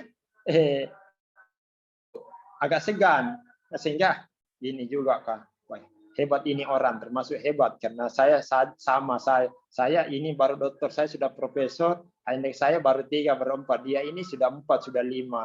Nah, wah ternyata ada publikasinya Q1 yang indeks ini, sehingga itu akan memberikan kontribusi untuk mempengaruhi psikologis daripada reviewer dalam memberikan nilai. Karena bagaimanapun juga ya subjektif ya, reviewer itu subjektif dalam memberikan nilai. Sama ketika kita mengajar, otoritasnya kita adalah memberikan nilai si A, si B, mahasiswanya kita yang kita ajar, mau lulus, mau tidak lulus, mau A, mau B, ini otoritasnya kita. Kita tidak boleh diintervensi oleh rektor sekalipun. Jadi sama juga dengan ini. Jadi nilainya dari reviewer itu tidak mungkin diintervensi dari siapapun. Meskipun ya mungkin ada tanda-tanda petik ya kalau ada bilang ini ya itu saya kira enggak lah. Kalau proposalnya kita bagus apa insya Allah lolos. Identitas pengusul harus jelas. Kemudian yang kedua adalah apa ini saya apa lagi ini ya. Kemudian jadi H-index-nya kita sudah harus juga ini. Kemudian publikasinya kita sudah harus dimuat, baik itu jurnal terakreditasi maupun jurnal. Nah, itu diupdate semua ya, diupdate semua. Jadi luaran-luaran juga ya itu diupdate, mau luaran jurnal terindeks atau tidak, bereputasi atau tidak. Nah, yang bisa ditoleransi itu kalau luaran tambahan itu adalah jurnal bisa, proceeding terindeks bisa, jurnal nasional terindeks terakreditasi Sinta 1 sampai 3 ya, itu diterima, bisa dalam bentuk buku juga, termasuk paten. Tetapi saya kira kalau paten tergantung. Nah, ini model roadmap. Nah, ini punyanya saya ini. Jadi roadmap itu banyak model, tergantung orang. Halo? Iya. Jadi saya lanjut. Jadi roadmap ini salah satunya. Jadi misalnya ini satu model roadmap itu berbentuk menjelaskan itu tadi ada 3 bagian, ada 3 fase. Dari tema besar ini yang kita angkat, apa subtema yang sudah kita laksanakan di 2-3 tahun terakhir. Ya, kita mulai dari hulunya ya. Kemudian apa yang sedang, ini yang kasih warna di tengah, kemudian berapa tahun ke depan ini yang dicapai. Nah, kenapa ada yang apakah berbeda yang di atas dengan di bawah? Ya, stylenya kita saja yang menyusun. Kalau yang di atas itu saya pada penggunaan bakterinya ya, sedangkan yang di bawah itu pada pemanfaatan untuk kandungan zat metaboliknya. Jadi itu agak berbeda. Jadi di roadmap ini sudah banyak yang bisa kita baca di sini dengan model seperti ini, banyak sekali yang kita bisa ini. Bahkan ada yang buat dalam bentuk fase-fase 1, 2, 3, 5 tahun, satu fase 5 tahun. Nah, ini juga yang kalau penelitian sosial ini saya ambil dari materi teman saya, jadi boleh juga seperti ini. Nah, ini pada dasarnya mirip dengan yang tadi. Jadi kalau ini bisa untuk budaya, bisa untuk social science, bisa untuk wisata dan seterusnya, bisa juga. Ini modelnya bisa. Model yang lain juga seperti ini. Ini yang rumit-rumit ya, model-model fishbone juga, tetapi ya lebih teknis ya. Ada ekstraksi multi tahap, ada pelarut, etanol. Nah, ini lebih teknis. Roadmap juga ini salah satu bentuk roadmap. Ya, tidak ada masalah, bisa. Nah, yang penting jelas dan bisa dibaca, bisa dipahami, dan anggap bahwa bisa dipahami oleh orang lain. Jangan memahami roadmap itu hanya kita yang paham, yang membuat roadmap, tetapi pastikan bahwa roadmap yang kita buat ketika dibaca oleh orang lain pun bisa memahami roadmap-nya kita, alurnya dia bisa paham. Nah, sehingga itu tadi kembali, kalau selesai makin proses, kasih teman tanah baca-baca, kau mengerti kayak ini, kau mengerti kayak ini. Kalau dia bahwa apa ini, berarti salah satu ciri bahwa proposal tidak dipahami, sulit dipahami oleh orang lain. Karena reviewer itu kan orang lain. Jadi pastikan bahwa reviewer itu bisa memahami proposal yang kita ajukan, termasuk roadmap-nya kita. Ada juga satu roadmap begini. Dibuat, ini juga saya punya ini. Saya waktu itu saya buat ini, fase 1, 2012 sampai 2016. Saya selesai memang 2016, dan sampai ini berwarna hijau.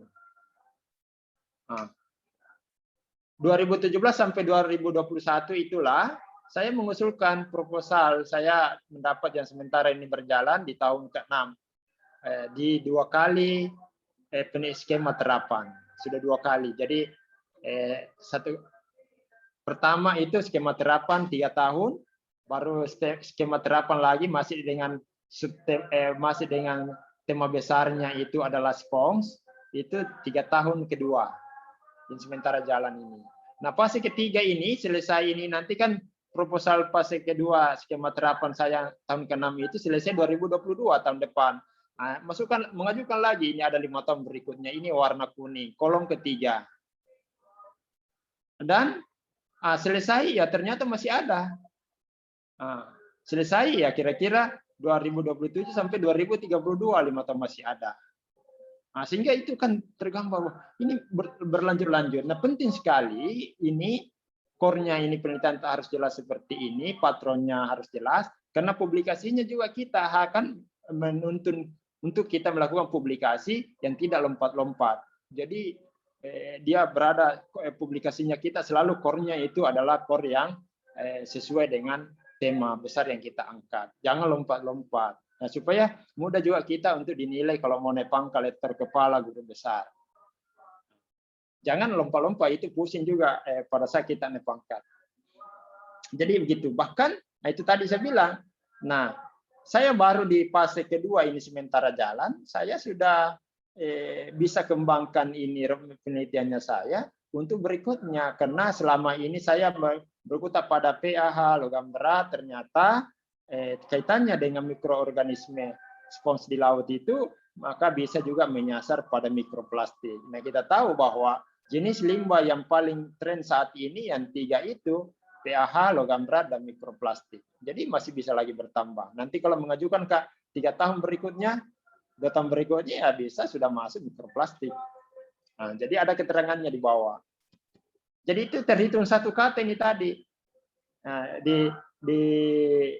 di crop, kemudian diubah ke JPEG, baru disisipkan masuk di dalam tinjauan pustaka dari proposalnya kita. Ini juga satu model. Model ini dia lebih ya 2 tahun, dia buat setiap 2 tahun ada ini tingkatannya. Jadi ya jadi tergantung modelnya kita dalam menyusun proposal, stylenya kita. Yang jelas kita pahami dan kita pastikan bahwa dimengerti orang lain. Karena yang akan membaca proposalnya kita adalah orang lain. Dan ingat, pada saat di reviewer itu membaca proposalnya kita, tidak ada komunikasi dengan siapa pengusul. Jadi kan kalau ada komunikasi misalnya pembimbingan mahasiswanya, kita kan kita baca, oh ini kita tidak mengerti, kita panggil mahasiswanya, kita tanya, kau jelaskan kok ini. Tapi kalau proposal tidak ada begitu. Makanya harus jelas, harus informatif, harus juga berseni supaya reviewer itu bisa membaca dengan baik. Proses penelitian ini sudah tadi ya. Jadi pertama kalau melakukan key riset ya ada masalah yang sudah diidentifikasi. Dari masalah yang sudah teridentifikasi kita rumuskan itu masalah. Setelah kita rumuskan itu masalah, mungkin sudah ada tujuan sudah mau dan seterusnya, kita buat kesimpulan sementara. Harus ada hipotesis kira-kira yang akan kita tuju. Apakah bisa kita buktikan apa tidak? Setelah itu ada hipotesisnya, sudah jelas, maka baru kita bisa menentukan, menelusuri pustaka yang cocok. Karena kita mau mencapai ini, menjawab itu masalah, maka pustakanya harus ini. Kemudian setelah ada pustaka, sudah jelas, sudah tersusun, rancanglah penelitian itu. Kemudian sudah dirancang, ya pelaksanaan. Kalau sudah dilaksanakan, berarti kan muncul ada data. Data itu harus dikumpul, ditabulasi, kalau perlu ditabulasi, diolah. Lalu kemudian olah data, dari pengolahan data baru menyusun, ada kesimpulan, ada hasil. Dari hasil itu baru membuat laporan. Laporan akhir, laporan moni, atau kemudian publikasi. Jadi kira-kira alurnya begitu. Alur yang lain, ya yang sederhana ini. Tahapan penelitian mulai dari pengusulan, usulan baru, penilaian pra-proposal, penilaian proposal, pembahasan, kunjungan lapangan mungkin ya dalam bentuk monet. Kemudian kalau setelah usulan itu masuk diseleksi, desevaluasi pertama, baru desevaluasi kedua. Kemudian masuk ke kalau dinyatakan proposalnya kita layak dan lolos mendapatkan hibah, ya pelaksanaan tahap ketiga adalah penelitian itu dilaksanakan. Setelah dilaksanakan, tentu harus ada capaian, kita membuat laporan. Laporan ya bisa berupa laporan akhir, laporan tahunan, laporan untuk monep, dokumen pendukung lainnya, misalnya artikel, poster, profil, dan seterusnya. seminar, hasil penelitian, dan mungkin catatan-catatan harian selama kita melakukan riset. Misalnya kalau ada pengukuran, ya buatlah hasil pengukuran itu, di-upload biasanya. Jadi kira-kira kayak begitu. Kalau ini contoh alur riset. Jadi contoh alur riset itu, nah ini sudah menjelaskan 3 tahun. Kalau misalnya multi-year kita apakah itu riset dasar atau riset terapan, tahun pertama ini berwarna hijau. Saya kasih nomor sampai nomor 6. Ada keterangannya nanti.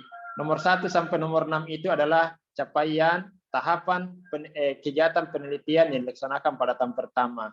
Baru masuk ke berikutnya yang warna orange ini tahun kedua. Ini nomor 10 sampai nomor 15. Baru masuk ke yang di bawahnya yang warna apa ini? Warna ungu. Nomor 21 sampai nomor ini itu di tahun ketiga.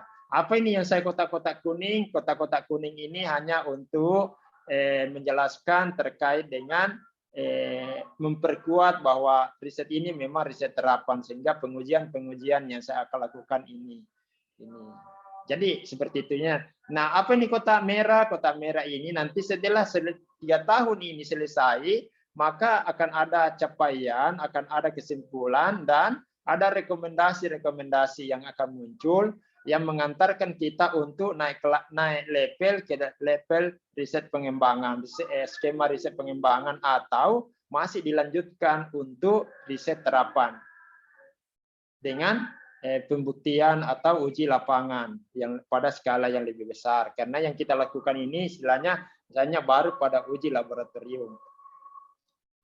Bisa juga alur riset seperti ini. Kebetulan untuk dilakukan mode riset dia 2 tahun, ya tahun pertama, tahun kedua. Apa di tahun pertama, apa di tahun kedua. Jadi baseline risetnya apa, tahapan-tahapannya, siapa yang akan terlibat dan seterusnya, apa metode. Nah, di tahun kedua juga demikian. Jadi model seperti ini juga bisa dilakukan. Luaran berupa jurnal, paten, naskah akademik, dan sejenisnya.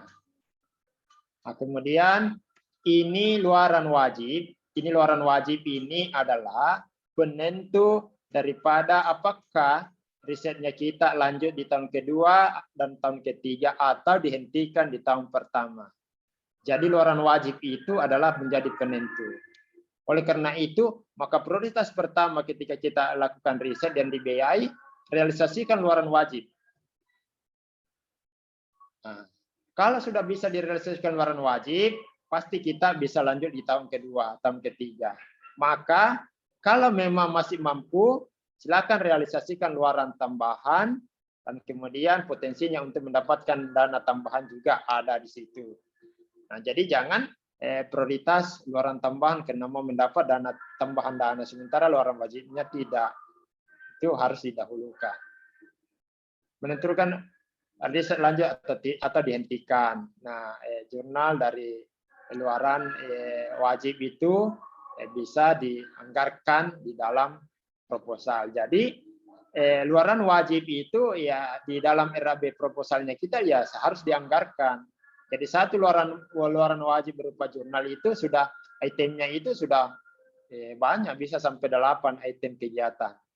Mulai dari mengumpulkan, menyusun draft, kemudian setelah draft itu diedit, editing dan seterusnya. Setelah itu di proofreading, kemudian setelah itu di submit, setelah itu biaya publikasi. Kalau dia seminar ya ada perjalanan dan seterusnya. Itu kalau di total itu ya bisa puluhan juta. Sehingga pada saat kita dikasih biaya, jangan mencari jurnal yang bisa gratis atau yang murah mode yang biasa biayanya 2 juta, 3 juta. Sementara usulan proposalnya kita untuk luaran wajib itu kita anggarkan sampai 20 juta.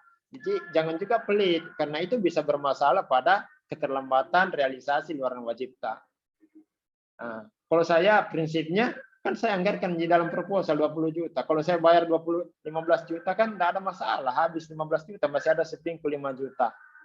Jangan cari jurnal yang kalau bisa gratis atau cari yang murah-murah. Padahal itu bermasalah. Jadi itu ya bisa Kalau berupa paten luaran wajib itu, maka tempuh paten yang dipercepat. Jadi memang di dalam penyusunan draft paten itu ada surat pernyataan untuk dilakukan penilaian dengan melakukan percepatan penilaian dan uji publik. Itu ada skemanya situ. Yang sementara yang saya susun ini 3 paten yang sudah saya ajukan itu semuanya saya pakai percepatan. Meskipun memang di dalam pengajuan percepatan itu muncul biaya tambahan 600.000. Aluran tambahan, nah ini tidak ukuran untuk menentukan, tidak menentukan, bukan unsur yang menentukan. Ya, itu tetapi menyangkut kepada potensi untuk mendapatkan tambahan dana dari luaran yang kita lakukan. Jenis luaran tidak menentukan apakah risetnya kita dihentikan atau dilanjutkan. Itu luaran tambahan, tidak seperti itu. Beda dengan luaran wajib ya. Mungkin itu masih ada sedikit. Biodata pengusul. Nah, biodata pengusul. Nah, nama pengusul, departemennya, afiliasi, alamat, kemudian email afiliasi dan email pribadi dimasukkan di situ. Kalau laporan riset, ya laporan riset itu ada template-nya. Jadi buat laporan, kalau misalnya risetnya sudah jalan, buat laporan yang sesuai dengan template, tepat waktu. Nah, ini juga tepat waktu. Ya saya stressing sedikit terkait dengan membuat laporan. Kalau hibahnya kita dapat hibah multi years 3 tahun, maka kita harus perhatikan betul-betul itu apa perintahnya itu Simlitamas. Kalau dia bilang di situ laporan monitoring akan dilaksanakan dengan memasukkan laporan kemajuan riset itu paling lambat 25 Juli.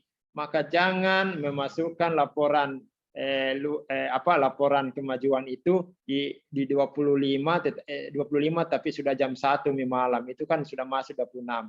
Karena ini yang baca ini sistem. Jadi sistem siapa-siapa tinggal dibuka di situ siapa yang masuk laporan tepat waktu, siapa yang tidak.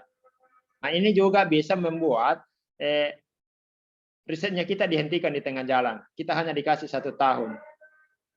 Karena kita di dalam perjalanannya tahun pertama itu kita tidak taat aturan. Lambat masuk proposal tak, lambat masuk laporan kemajuan tak. Jadi itu diperhatikan baik-baik. Sebaiknya di-upload lebih awal. Kalau dia bilang 25 terakhir, kalau bisa upload 23. Karena kalau ada kekurangannya, masih ada waktu 1 hari, 2 hari untuk melengkapi itu. Jadi itu harus ada strateginya, Bapak dan Ibu, supaya kita selamat di dalam menjalankan proposal itu. Diumumkan 3 tahun dapat proposal, tapi realisasinya hanya 1 tahun.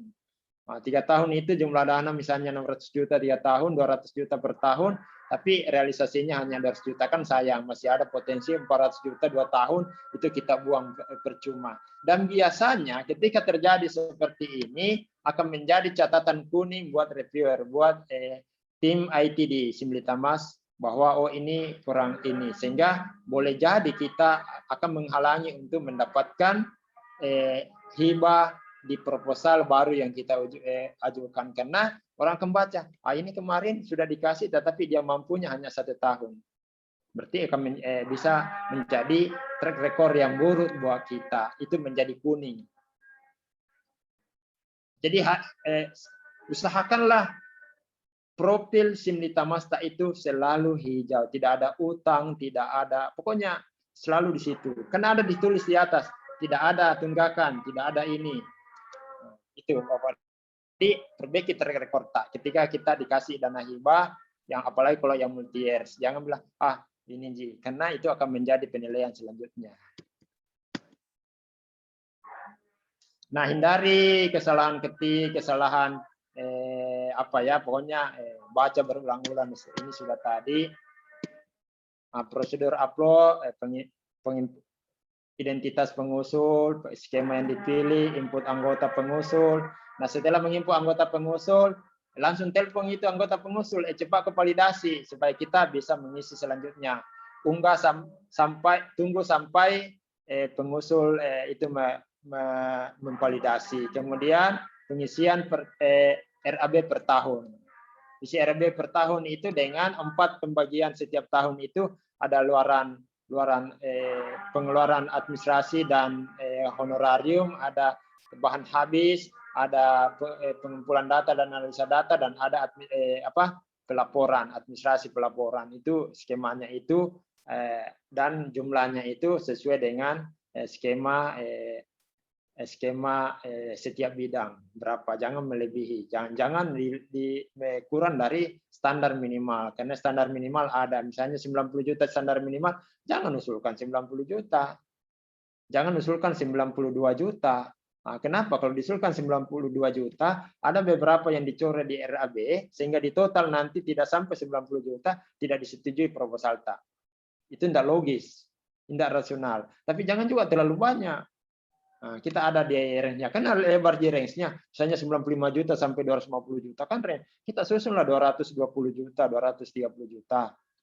Tapi ya jangan juga tidak rasional ya, karena terobsesi dengan jumlah dana yang banyak kalau ini, karena itu bisa juga bermasalah nanti.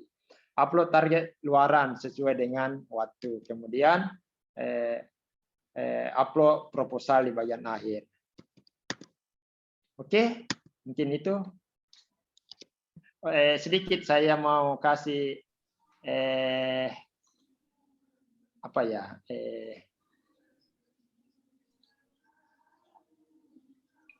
contoh. Saya ada contoh proposal, kalau saya tidak salah.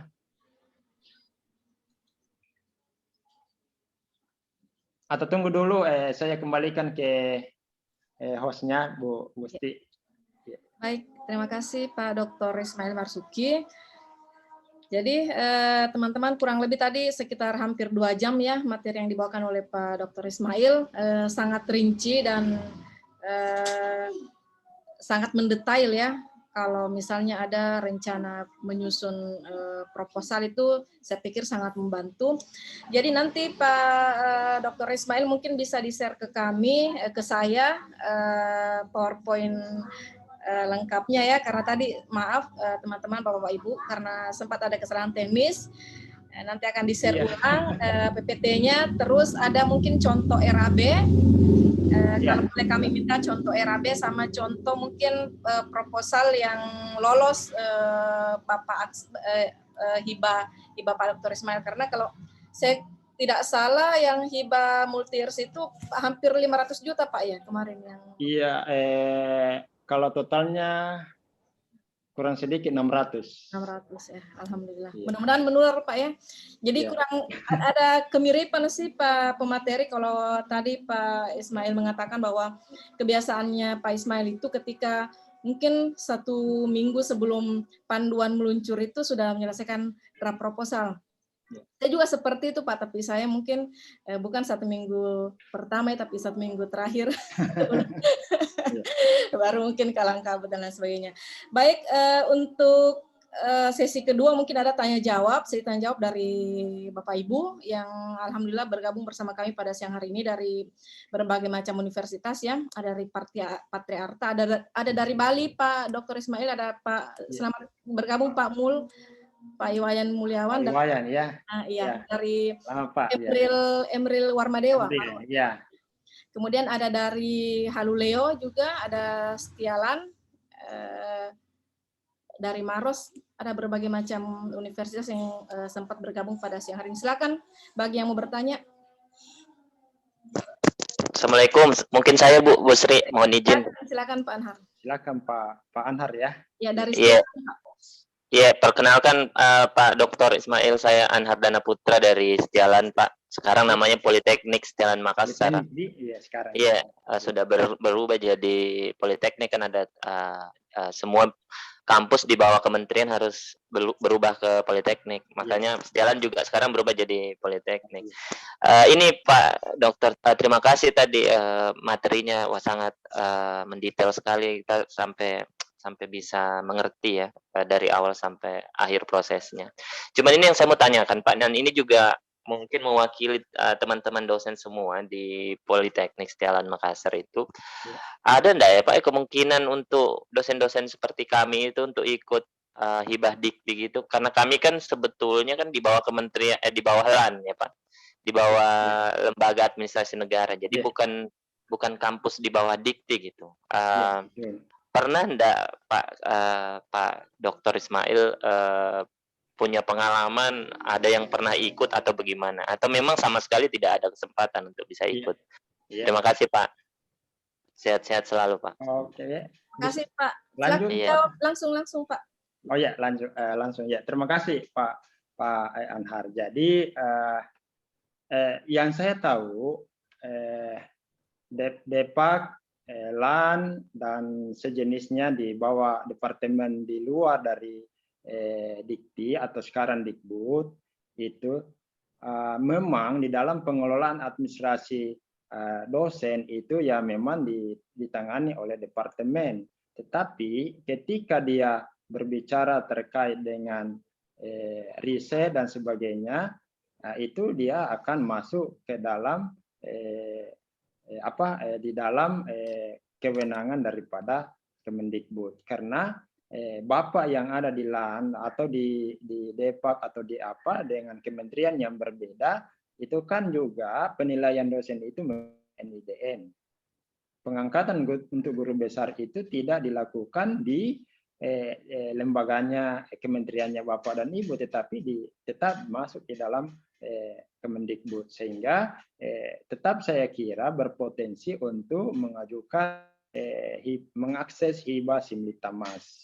Hanya saja memang ada banyak skema di Simlitamas itu yang ditawarkan, yang skema-skema itu ada skema yang hanya bisa diakses oleh dosen yang ada di perguruan tinggi negeri dan swasta di bawah naungan Kemendikbud. Tetapi ada juga skema yang ditawarkan oleh Simlitamas yang bisa diakses oleh siapa saja yang berkaitan dengan yang menjalankan proses akademik di tempatnya masing-masing, termasuk bahkan statusnya sebagai peneliti, misalnya orang dari LIPI, orang dari Litbang di kementerian lain bisa masuk di situ. Jadi ada beberapa skema yang bisa dimasukkan itu secara umum ya. Jadi itu toh kalaupun juga tidak, anggaplah misalnya memang skema yang ditawarkan oleh Simlitamas itu memang hanya bisa diakses oleh ada di perguruan tinggi negeri dan swasta di bawah naungan Kemendikbud misalnya atau Kemendikbud, tetapi bukan berarti bahwa tertutup pintu sama sekali untuk bapak-bapak misalnya dari Departemen Agama atau di LAN dan seterusnya. Karena ada istilahnya membentuk tim. Jadi misalnya saya menulis proposal, saya sebagai ketua pengusul, saya bisa memilih 1 atau 2 orang dari kampusnya Bapak di LAN untuk sebagai anggota. Bisa. Jangankan itu yang bukan saja dosen, misalnya dari balai industri, dari mana itu yang statusnya memang peneliti, sepanjang core-nya dia itu berkaitan dengan proposal yang saya akan ujukan, tema yang saya ajukan, itu bisa dimasukkan di situ. Bisa. Karena di situ ada memang di situ di menunya itu, misalnya di akun Simlitamas masing-masing, ada memang menu itu peneliti pengusul non dosen, ada begitu Bapak dan Ibu. Jadi peneliti pengusul dan dosen kita bisa masuk di situ. Iya, saya kira itu yang bisa, yang saya tahu Pak ya. Tapi saya kira begitu bisa di ini.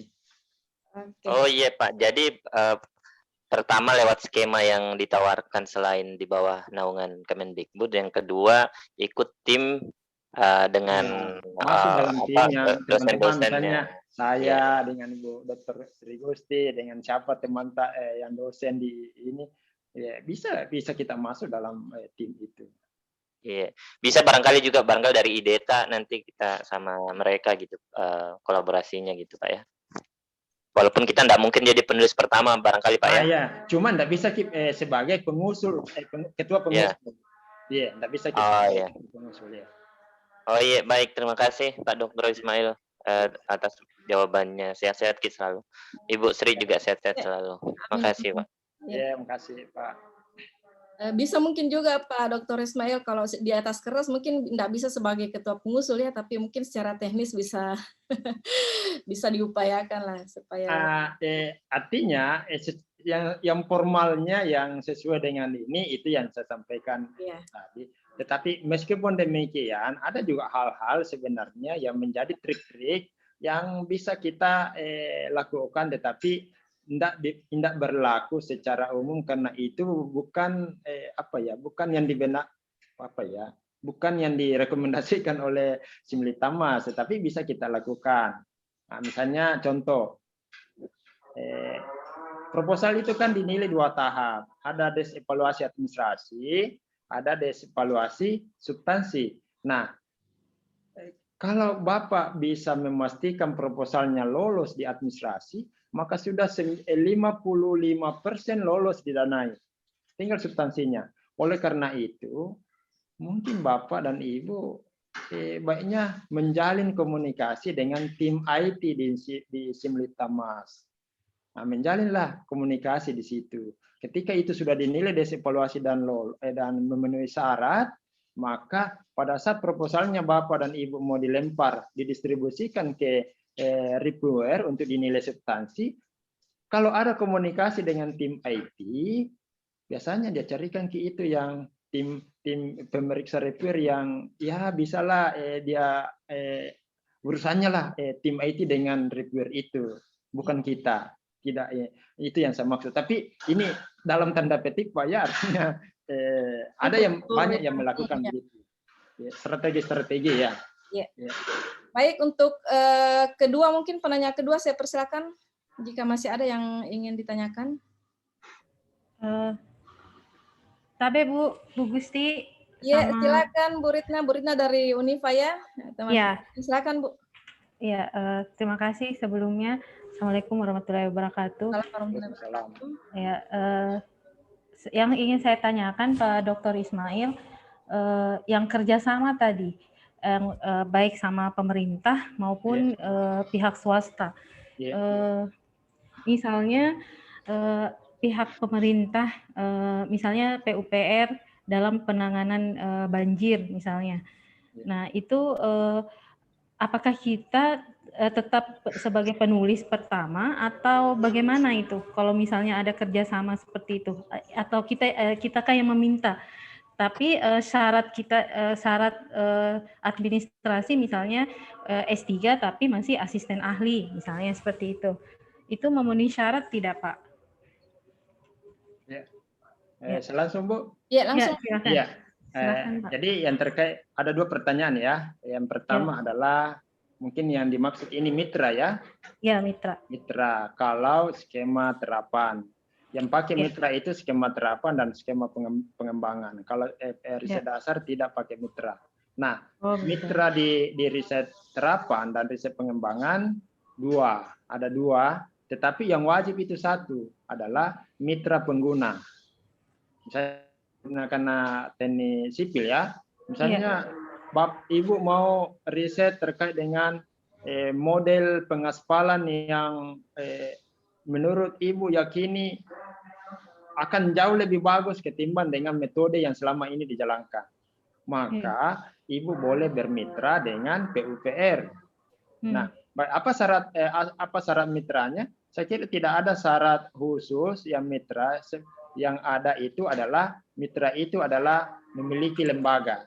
Apakah dia instansi pemerintah atau swasta? Karena di situ pernyataan untuk mitra, kesediaan mitra itu dilakukan di kertas yang berkop dari ini. Jadi misalnya PUPR Kota Makassar atau PUPR provinsi ya silakan Bu, ada di situ pernyataan siapa yang tanda tangan. Tidak mesti kepala PUPR, kepala kanwil, boleh kepala bagian, boleh. Kalau saya kemarin itu di Dinas Kota Makassar itu malah kepala subdinas, kasubdin yang bertanda tangan sesuai dengan bidangnya. Nah, ya, jadi itu ada tanda tangan, ada capnya dan menyatakan lengkap bahwa siap menjadi menggunakan produk atau hasil riset ini di dalam misalnya penyusunan perdaka atau apa sebagai referensi. Nah, itu yang nanti di scan, ada memang menunya di dalam pada saat kita memilih skema terapan itu untuk di-upload di situ. Ya. Yang kedua, asisten ahli. Nah, ini asisten ahli, kita sudah doktor. Ibu Gusti senyum-senyum. Iya. Setahu saya, kalau saya tidak salah, panduan sebelumnya menyatakan bahwa pengusul untuk skema multi-years itu adalah ketua pengusul adalah bergelar doktor dan serendah-rendahnya memiliki pangkat lektor. Gugur. Kalau dia magister, boleh. Bagi yang pengusul selaku ketua pengusul adalah bergelar magister, memiliki fungsional serendah-rendahnya lektor kepala. Gitu. Ya, tapi ya kalau mau ini mudah-mudahan, makanya saya bilang kemarin usul makin cepat mesti bisa itu karena Oktober baru jalan. Nah, kalau diusul sekarang itu datang itu 1 bulan itu sudah. Insya Allah. Langsung ini Bu, saya kena sama kita ini. Iya. Supaya tidak membuat kesepakatan dengan orang lain. Penelitianku ini, nah tapi kok kita pengusul. Nah, karena itu rawan, agak rawan itu. Karena kalau kita sudah dikasih uang 200 juta, biasanya agak itu perasaan tak. Agak tidak enak. Iya, agak tidak enak kalau ada uang. Karena yang bisa bertanda tangan untuk mendapatkan itu ya ketua pengusul. Biarpun bagaimana punyanya ibu punya apa, tidak bisa kita klaim. Nominalnya pasti sampai di depan pengusul, tim pengusul. Iya, harus lewat rekeningnya ketua pengusul, nantilah ketua pengusul. Nah, di situ saya biasa sudah ada rasa-rasa tidak nyaman biasa kalau di situ. Iya. Oke. Iya, Pak. Nanti sama-sama Burtia. Ya, siap. Siap, Ibu Kajur. Sama Pak Dekan. Iya, siap. Lagi ya. Saya persilakan satu lagi yang masih mau bertanya, satu lagi. Silakan jika masih ada. Masih ada enggak? Bu Gusti, Assalamualaikum. Waalaikumsalam, silakan senior Bu Dr. Mardewi Jamal dari Haluleo Bu Mardewi. Ya. Maaf, saya bukan dari Haluleo. Haluleo, Kalimantan Bu. Saya dari Mulawarman. Mulawarman, nah setahu saya karena ada artikelnya publish di ini Ibu. Saya ingat ini. Iya Bu. Pak Dr. Ismail saya sepertinya masih ingat sama saya. Iya, saya ingat ya. Iya, terima kasih Pak. Jadi gini, saya itu sudah pernah beberapa kali ngosot tapi nggak lolos itu Pak. Saya jadi penasaran, nggak tahu kenapa. Jadi apakah ada syarat lain tadi selain doktor dan lektor kepala, lektor ya, lektor. Apakah syarat H-index itu juga penting Pak? Ya, oke. Iya, bagaimana kalau H-index kita masih 0 di apa itu namanya? Di Scopus ya. Masih belum ada. Ya. Belum ada. H-index masih baru yang terisi masih sekular gitu H-index. Ya, gimana itu Pak? Iya. Jadi pengalaman saya Bu, 2016 kan saya promosi Januari 2016. Pada tahun itu saya langsung mengajukan proposal. ID Scopusku pun belum ada, apalagi H-indexnya. Jadi di situ 0. Tapi saya berusaha membuat proposal yang pokoknya sesuai pesan sponsor menurut saya. Iya. Saya tidak mau ada kesalahan di situ. Dan alhamdulillah saya ajukan di situ, alhamdulillah lolos. Dan saya dikasih sampai terakhir 3 tahun Bu. Tahun pertama, tahun kedua, tahun ketiga selesai. Bahkan setelah itu ada lagi skema kedua, tahap kedua 3 tahun lagi yang sementara jalan ini. Jadi saya akan menyampaikan syarat H-index itu saya kira tidak, karena saya sudah alami dan itu yang ada bersyarat pakai H-index itu Bu adalah kalau pengusul itu mau mengajukan 2 judul usulan sebagai ketua pengusul, H-index-nya itu minimal 3. Oh gitu. Kalau hanya satu, semua dosen yang memenuhi syarat dokter dan lektor berhak mengajukan 1 sebagai ketua untuk penelitian dan 1 sebagai ketua untuk pengabdian. Kemudian sebagai anggota masing-masing juga 1. Jadi kalau kita penuhi ini bisa 4 judul yang masuk setahun. Ya. Yeah. Kalau lolos dan tidaknya ya itu tadi. Saya kira kalau ya itu pokoknya harus sesuai pesan. Syarat yang lain Bu, selain itu yang melekat secara pribadi dosen, ada instansi institusi. Tetapi saya yakin kalau Ibu kan Ibu dari negeri, Mula Warman. Salam sama Pak Usman Bu. Iya, Pak. Teman saya semua kalau di kimia. Yang kimia, Pak ya. Ya, teman Pak saya Erwin, semua Pak Erwin kalau Kak Erwin ya. Ya, Pak Erwin yang saya kenal. Iya. Gitu deh. Kalau saya sih kalau dari negeri saya kira tidak ada masalahnya ya, kecuali kalau mungkin pribadi dosen ada utangnya di situ tapi kan kalau ada utang seperti itu kan jelas pada saat kita mengupload itu masukkan nama identitas dosen itu langsung tertulis itu Bu. Ada utangnya ini, oh ini ada utangnya laporan, ini ada utangnya ini. Gitu. Mungkin bisa di-share nanti contoh-contohnya. Yeah. Pak. Nanti siap Bu. Ada contoh proposal yang lengkap. Yang terakhir ini saya lolos ini ada. Terima kasih banyak. Yeah. Itu aja, Bu Gusti. Terima kasih Bu Dr. Mardewi Jamal. Baik, mungkin untuk sesi kedua tanya jawab mungkin saya cukupkan ya, atau masih ada yang singkat? Kalau sudah tidak ada, mungkin saya sedikit menarik benang merah dari apa tadi yang menarik kesimpulan dari apa yang disampaikan oleh pemateri Pak Dr. Ismail Marzuki mengenai strategi penyusunan hibah untuk mengakses hibah Similitabmas ya, Ristekdikti itu yang pertama tadi yang perlu diperhatikan itu adalah TKT-nya ya, target TKT, kemudian ada sesuai dengan permintaan sponsor, artinya template-nya harus sesuai. Kemudian ada juga rasio formasi pengusul. Kalau bisa 2:1, artinya internal itu 2, kemudian yang eksternal 1. Kemudian upload proposal di detik-detik terakhir. Nah, ini saya termasuk di sini Pak Dekan ini. Jadi apa yang diusulkan itu juga kualitasnya juga seperti detik-detik terakhir itu juga. Kemudian penyusunan roadmap penelitian juga penting. Kemudian formulasi judul, jadi muatan judul itu apa-apa saja.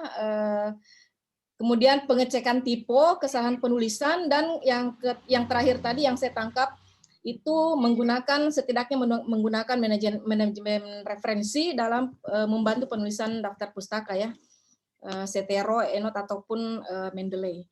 Baik, mungkin pada kesempatan hari ini cukup sekian. Pak Dr. Ismail Marzuki mudah-mudahan dimudahkan publish jurnalnya sehingga bisa Scopusnya bisa indeks 4, kemudian dimudahkan sudah indeks 4 ini. 3 kalau masuknya. Dimudahkan jalannya menuju guru besar, pengusuran guru besar, Pak Dr. Ismail ya. Insya Allah di lain waktu kami tetap akan meminta petunjuk lagi mungkin materi dengan tema yang berbeda. Terima kasih teman-teman, Bapak Ibu yang sudah bergabung pada kesempatan pagi hingga siang hari ini. Insya Allah nanti materi, kemudian ada contoh RAB dan contoh proposal yang sudah lulus akan saya share di grup. Sekali lagi terima kasih. Salam sehat untuk semuanya. Akhirul kalam, billahi taufik wal hidayah. Assalamualaikum warahmatullahi wabarakatuh. Terima kasih Pak Dr. Ismail. Waalaikumsalam warahmatullahi wabarakatuh.